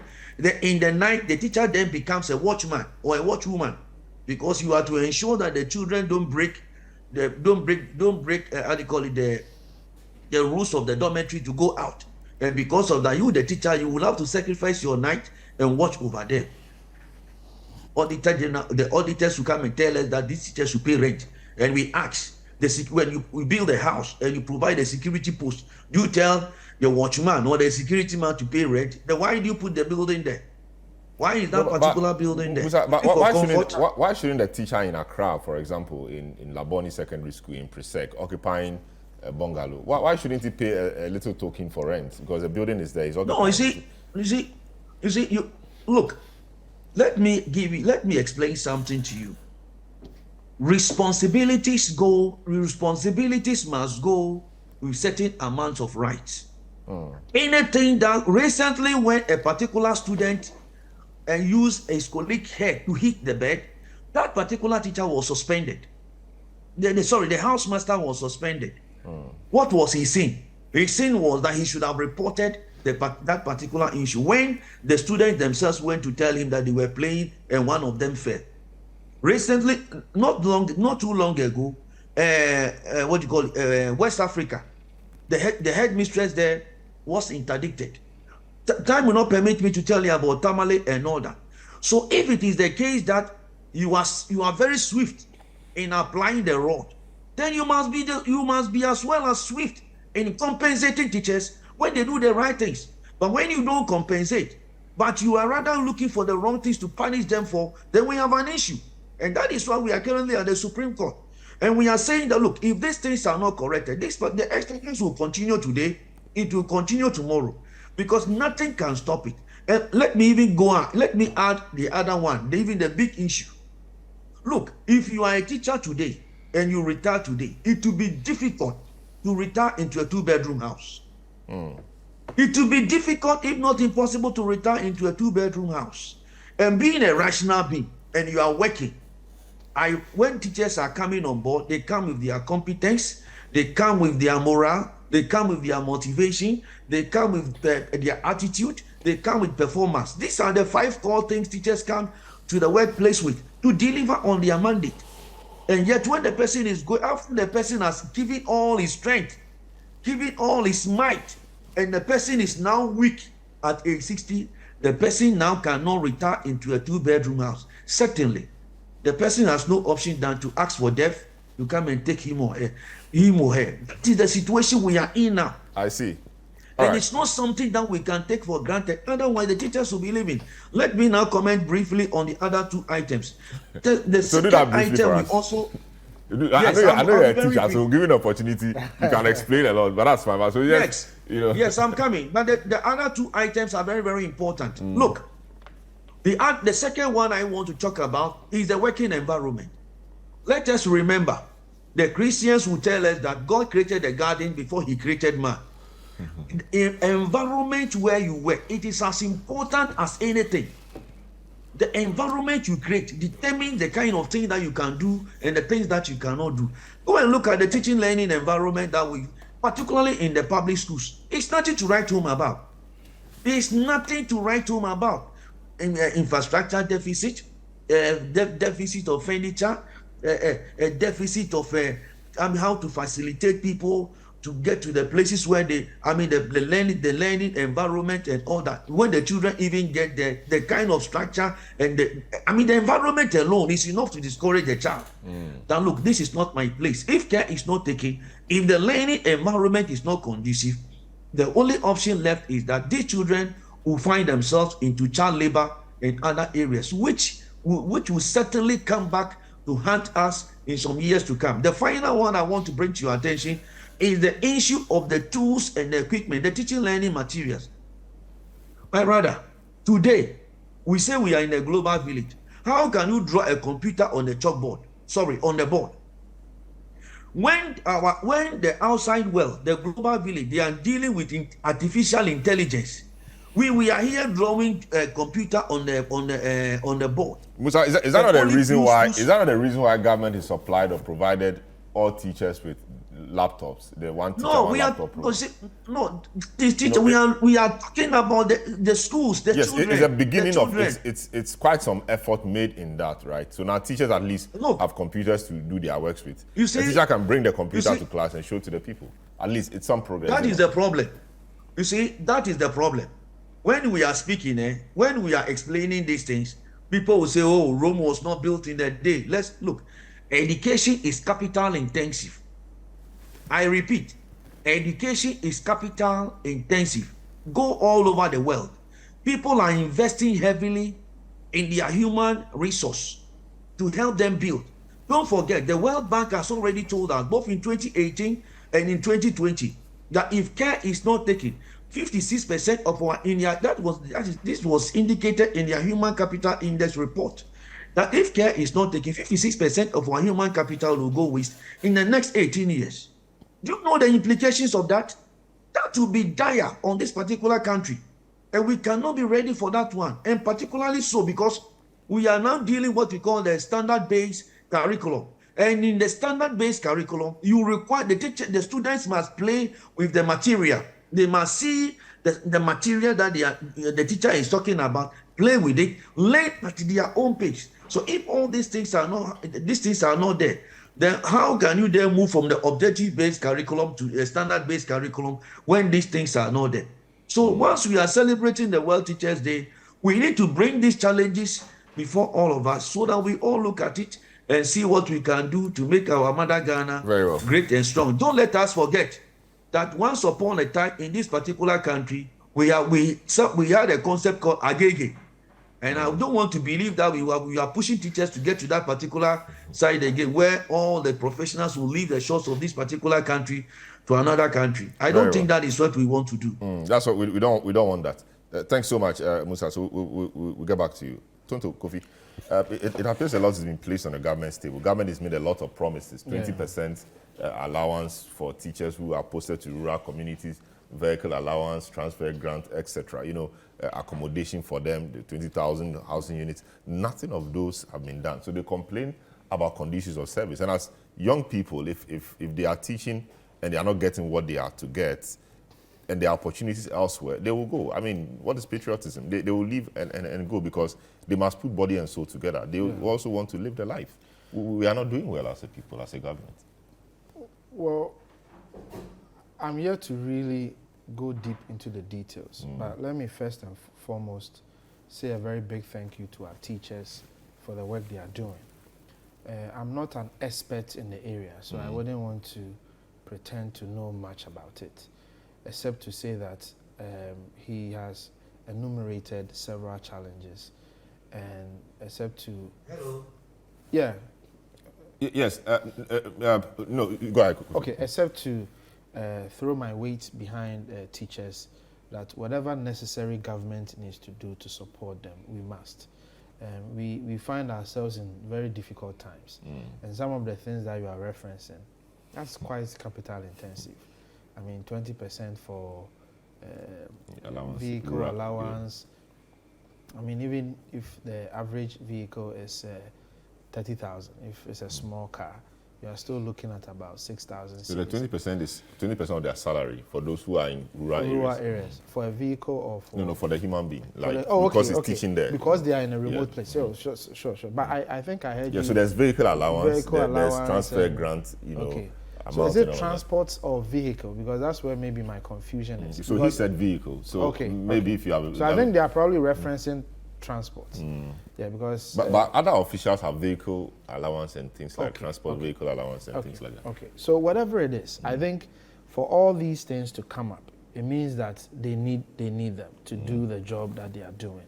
And the government must necessarily do everything possible to make things easier for teachers. It shouldn't even be an issue for debate, because like Franklin said, they are the lifeline of our nation. I mean, they determine the quality of our human resource. So we must necessarily do everything possible to support them so they can succeed. On the issue of brain drain, there is the issue of push and then the issue of pull. So the push factors and the pull factors. I think this is a combination of both, because the UK is making serious overtures, not just in Ghana, but in other countries to pull human resource, not just even in teaching space, but nursing as well. Yeah. So if you are going to maintain your teachers, you better do your things well, because obviously the perks and the benefits in the UK are far more superior than what Ghana can offer. So we have to at least try and do the barest minimum to make sure teachers are well placed, respected, and resourced to do their job. So I wish them all the best. I seriously wish I can pull a magic wand and make things better for them tomorrow. But see, so they talk about conditions of service, which we've generally talked about. There's a working environment. And there is the teaching and learning materials. The materials are not there. So you want them to go and teach, but they cannot teach because what they need to teach is not there. No, the environment is bad. I mean, all of that. So it's not. And that's helpful. Why I preface my argument that I'm not a subject matter. So someone expert on the issue. So someone may argue otherwise, that we've provided these things or that. Someone may argue. I wouldn't want to go into the nitty-gritties because I don't have the expertise to do that, except to make a general statement that government must necessarily provide all the resources they need to be able to do their work. And then I'll leave it at that, because once I get into the details, I risk offending teachers, which I wouldn't want to. Honorable Ayariga, quite I mean, difficult issues that the teachers have raised, and the teacher situation never seemed to be improving. It's been like this for quite some time. What is the problem? Why can't we, as a people or as a state, provide teachers what they need to do their job? Is it because of the numbers? Is it because, I mean, what's the problem really? What's your diagnosis of the problem? Well, let me also join my colleagues to commend teachers for the sacrifices they have been making to educate our population and prepare our workforce for the task ahead of them. Definitely, we cannot make progress without the right complement of skill sets across all sectors. And it is teachers that prepare us at the basic level, up to the secondary and to the university, where we begin to specialize in different respects. Even at that level, the lecturers are still teachers who will prepare us in the different fields of endeavor. And so across the country and across sectors and at all levels, teachers play a crucial role. And indeed, you can you can define the character of a country by its education. If you see the Japanese, the level of discipline, the timeousness of the Japanese system, and etc., and you relate it to their teachers and how they teach, you will see that there's a relationship between education and how a society turns out. The problem we have is structural.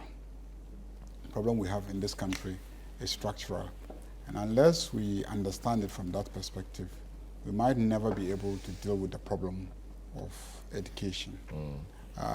The different aspects of teacher problem can be dealt with by different layers of government.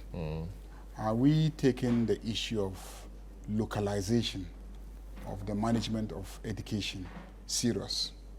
We carry out some structural reforms and push the management of teaching to the local government level, setting up the Education Management Committee of the Assembly, making the Chief Director or Coordinating Director the Secretary, and making the Chief Executive the Chairperson.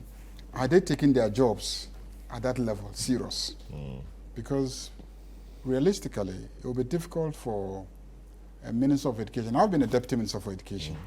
So it will be difficult for a Minister of Education sitting in Accra to effectively deal with the problem of a teacher posted from GS head office to Zabzugu. I think the person who best has the capacity to deal with where the teacher will live, the distance between his workplace and his classroom, and the condition of his classroom, is the local political head, which is the municipal chief executive or the district chief executive.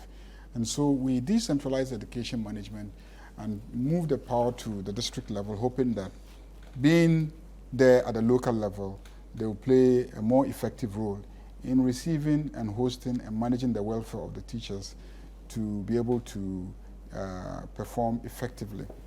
What we haven't done is to consider some level of decentralization of the use of the GET fund money. Because if you send responsibility to the local authority without an accompanying financial decentralization, fiscal decentralization, you collect all the GET fund money at head office, you sit there and you spend it through, interesting, high full-time, projects, when the basic concern of the teacher is a place to lay his head in his community. And the person who is charged with the responsibility of dealing with the problem is the municipal chief executive. You've given him nothing.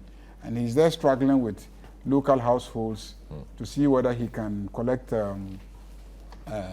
property rates. The property rates are not enough to finance his frequent, attendance of conferences in Accra and buy enough and pay his hotel accommodation. You think that teacher accommodation is going to be his priority. So whilst we decentralize and shift power in terms of education management to the local government, let's also fiscally decentralize education money and make sure that a significant share of the GET fund money is also allocated to the district chief executives for them to be able to perform that management function that we have assigned to them. So there are many things that we need to do. And then, once again, I'm not stating the NDC official position. I'm stating my opposition as somebody who has sat at the Ministry of Education. Government cannot do it alone. Government cannot do it alone. Children are people's most precious assets. Children are the most precious assets of families, and they are willing to invest anything to make sure that they turn out good. So when government appropriates the responsibility, governments must make sure that it is able to make the right investments. So when you insist that you must fund education alone, it has to be free. Make sure you are properly funding it. But if you tell parents that it is free, they cannot contribute, and yet you are also not making the necessary investments, clearly you will run the system into the chaos that it is facing. No, we receive reports these days. You see how he's smartly No. Shifting the argument to the free problem. SHS. That's where he's coming to. You end it at free SHS. But that is the problem. You go ahead and end it at free SHS. That is the That's problem. what you want to do. It's not just free SHS. It started from basic education. I recall. Even when we were there, we said free basic education. If you recall. Yeah, free basic education. But the Constitution. Yes, free basic education. And I recall that at several meetings with teachers during my tours as Deputy Minister of Education, I would have a full hall of teachers and I'll ask, how many of you have children?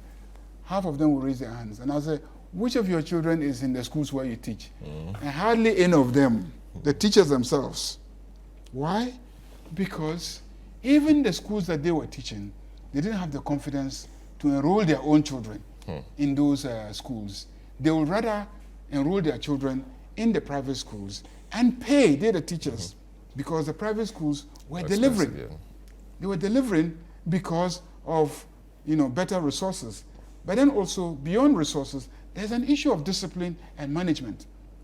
The teacher unions are organized in such a way that discipline becomes difficult in the schools. Collective bargaining rights and etc. You can't punish a teacher. And yet in the private schools, the proprietor will punish if you don't deliver. And so there was discipline, there was organization. So there are all these issues, and that's what I'm saying, that the matters are structural and fundamental. It's not the politics. I've been there.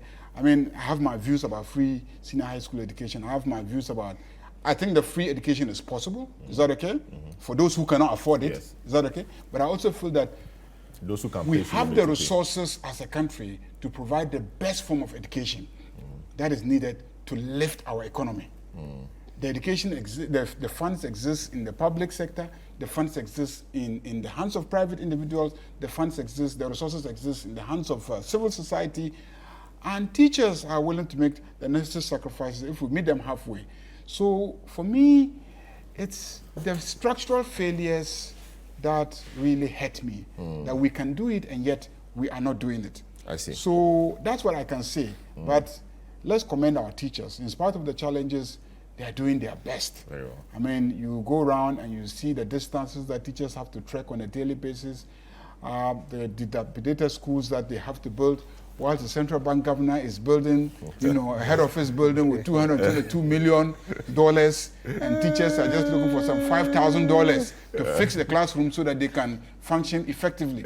And yet people say the central bank governor should not be held accountable. These are the issues. These are the real issues. But interestingly, where we are putting our resources. When you were not building Interestingly, when you were not building it, you still have schools under trees. Very well. I mean, yes. So those problems are always there, and so we need to solve them. Franklin, I don't even know where to start because, and we see a lot of reforms in the sector now. A lot of reforms also geared towards helping the teachers and improving the education generally. Just this week, we heard the minister say they are going to introduce what we call aerospace engineering or something in the schools and all of that. And one wonders what happens really. The teachers themselves, are they well equipped? Because Thomas Musa has just spoken about teaching and learning materials. How well equipped are the schools to be able to do these things? And are we not getting ahead of ourselves with all these reforms, appearing fantastic to the ear and the eye, but we're not dealing with the real matters of the teachers, their working conditions and their teaching and learning materials, not even to talk about their conditions of service as in remuneration. Franklin, are you there? We can't hear you. Oh, goodness. So I'm saying that I don't even know where to start from because the problems enumerated by Musa appear quite daunting. Yet we have a situation where we keep having reforms announced in the sector, etc., etc. So I'm just wondering if there's no disconnect between what the minister says in terms of reforms, aerospace, engineering, etc., and what the teachers actually need to do the basic things. Well, I guess the two can go hand in hand. I mean, it's good to aspire to do STEM and do all the things that we are talking about. But it's also very important that we stay grounded. But the challenges we are dealing with are on the ground. And so let's first deal with those. We can still be dealing with I mean, as I said, it can be aspirational, but the challenges that Mr. Musa has highlighted are quite grave and they need to be addressed immediately. I see. So, Peter, I nearly called. I've been resisting the temptation of calling you Thomas because you are party, but that's fine. You know, so just give me one in concluding. Thomas has said a lot of things which I'm sure you share. Give me one solution that you think we can deploy to solve this. Not solve it entirely, but that will help us make progress as we conclude. Well, I think we have to just do an audit of the things that we need to do for teachers that we are not doing, and then start picking them item by item. I would prefer that we start looking at those in deprived and underserved areas, and let's start providing them with the things that they need one after the other. You cannot do all at the same time, but if we show commitment, if we show respect to these people, I think that is a good way to start. Again, we should also pay particular attention to how we deal with the promotional issues of teachers, so that people should know that they have a future in the profession. I think that is very, very important. But first, let's audit the promises. I mean, the things that are on paper that we are supposed to do for teachers that we are not doing. And let's start implementing them one after the other. Very well. Thomas, Honorable Ayariga says it's a structural problem. I'm sure you agree. Dealing with structural problems often will take time. And I'm not even sure if we have the resources right now to tackle all these problems that you have mentioned.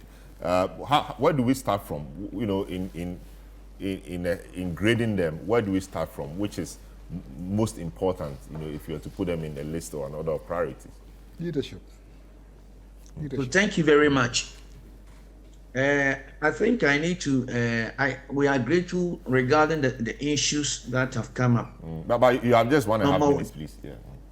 Yes, please. There are 3 things that I want to put. Number 1, we have requested and we are actually been pushing forward for a national dialogue on the state of education in Ghana, so that we, from there, we will all know what we want, what we need, and how we should go about it. And we put them together in a scale of preference. That is number 1. The second thing has to do with, we need a dedicated funding to basic education in this particular country. We need a dedicated funding. Like the way we have the GET fund, we need to have specific budget, not even budget, see, like the way, whether be an act, whatever it is, we can get money from property rate, we can ask the old boys, old girls, we can even ask the PTA to contribute. We can add development partners, whatever we can do. But that money should go to a specific pool and should focus only on basic education and nothing else. Once we have the source, once we have the regular source of income, we will be able to meet all our needs. The last thing I want to say is in respect of the Korea. I think when Honorable Mama Yerga was talking, he was talking about about discipline in the public schools. We have a code, and I don't think the teachers' unions will stand the way of the Ghana Education Service when the teacher, doesn't do what is expected of him. We normally speak to our people. We discourage them from doing the wrong things, because if we want the children to be disciplined, we need to be role models. We need to set good examples for them to follow. Very well. So that is why we have the code. Thank you very much. Okay. Honorable, anything quickly in 10 seconds, then I'll move to him then. Basically it's a financing issue, and he pointed it out clearly that we need to find some way of sustainably financing basic education, and all the actors must be involved. Parents must make a contribution. They're already paying, because a lot of them are voting with their feet. They are leaving public schools and going to private schools. And the local government authorities, and then also at the central level, we must find a way of dedicating some funds to basic education. If there is adequate financing, many of the issues that we are complaining about, housing and school infrastructure and teaching and learning materials, is all about financing. Very well. I share with Musa also that I think on the basic score, if we can identify a financial line for it specifically and align some statutory drawdowns to that account to fund basic education, I think it makes sense. And then lastly, on the STEM, I'm sure you know the government has built these new STEM schools. So that's probably what the minister was referencing. Last Monday, I joined the minister to Abu Mosu. So I saw one of the schools, almost like a university on its own. So he made some comments there regarding some of the programs and policies government wants to pursue in the STEM space. So I think, as Franklin said, we can do that hand in hand as we tackle other issues as well. Very well. A few of your messages that have come through. As we speak, some basic schools don't have textbooks and we don't care about it, all because those at the basic schools don't have votes. So we have to confuse students who can vote with tablets.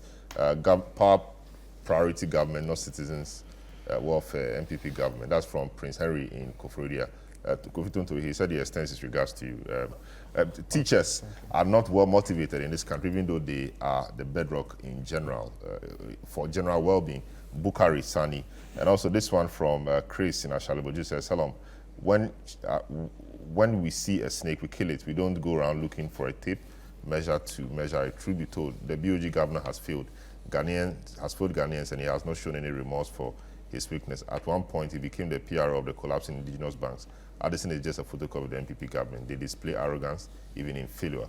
Chris says that. This is how we conclude our today's edition of the program. Thanks so much to Peter Antipati of the Executive Director of the Institute for Education Studies, Thomas Musa, and NAT General Secretary Franklin Kudio, President Mani Africa, Mahama Yariga, MP Boku Central, and Kofi Tonto, member of the MPP Communications team. My name is Selom Adunu. Thanks so much for your time this afternoon. Catch you again same time.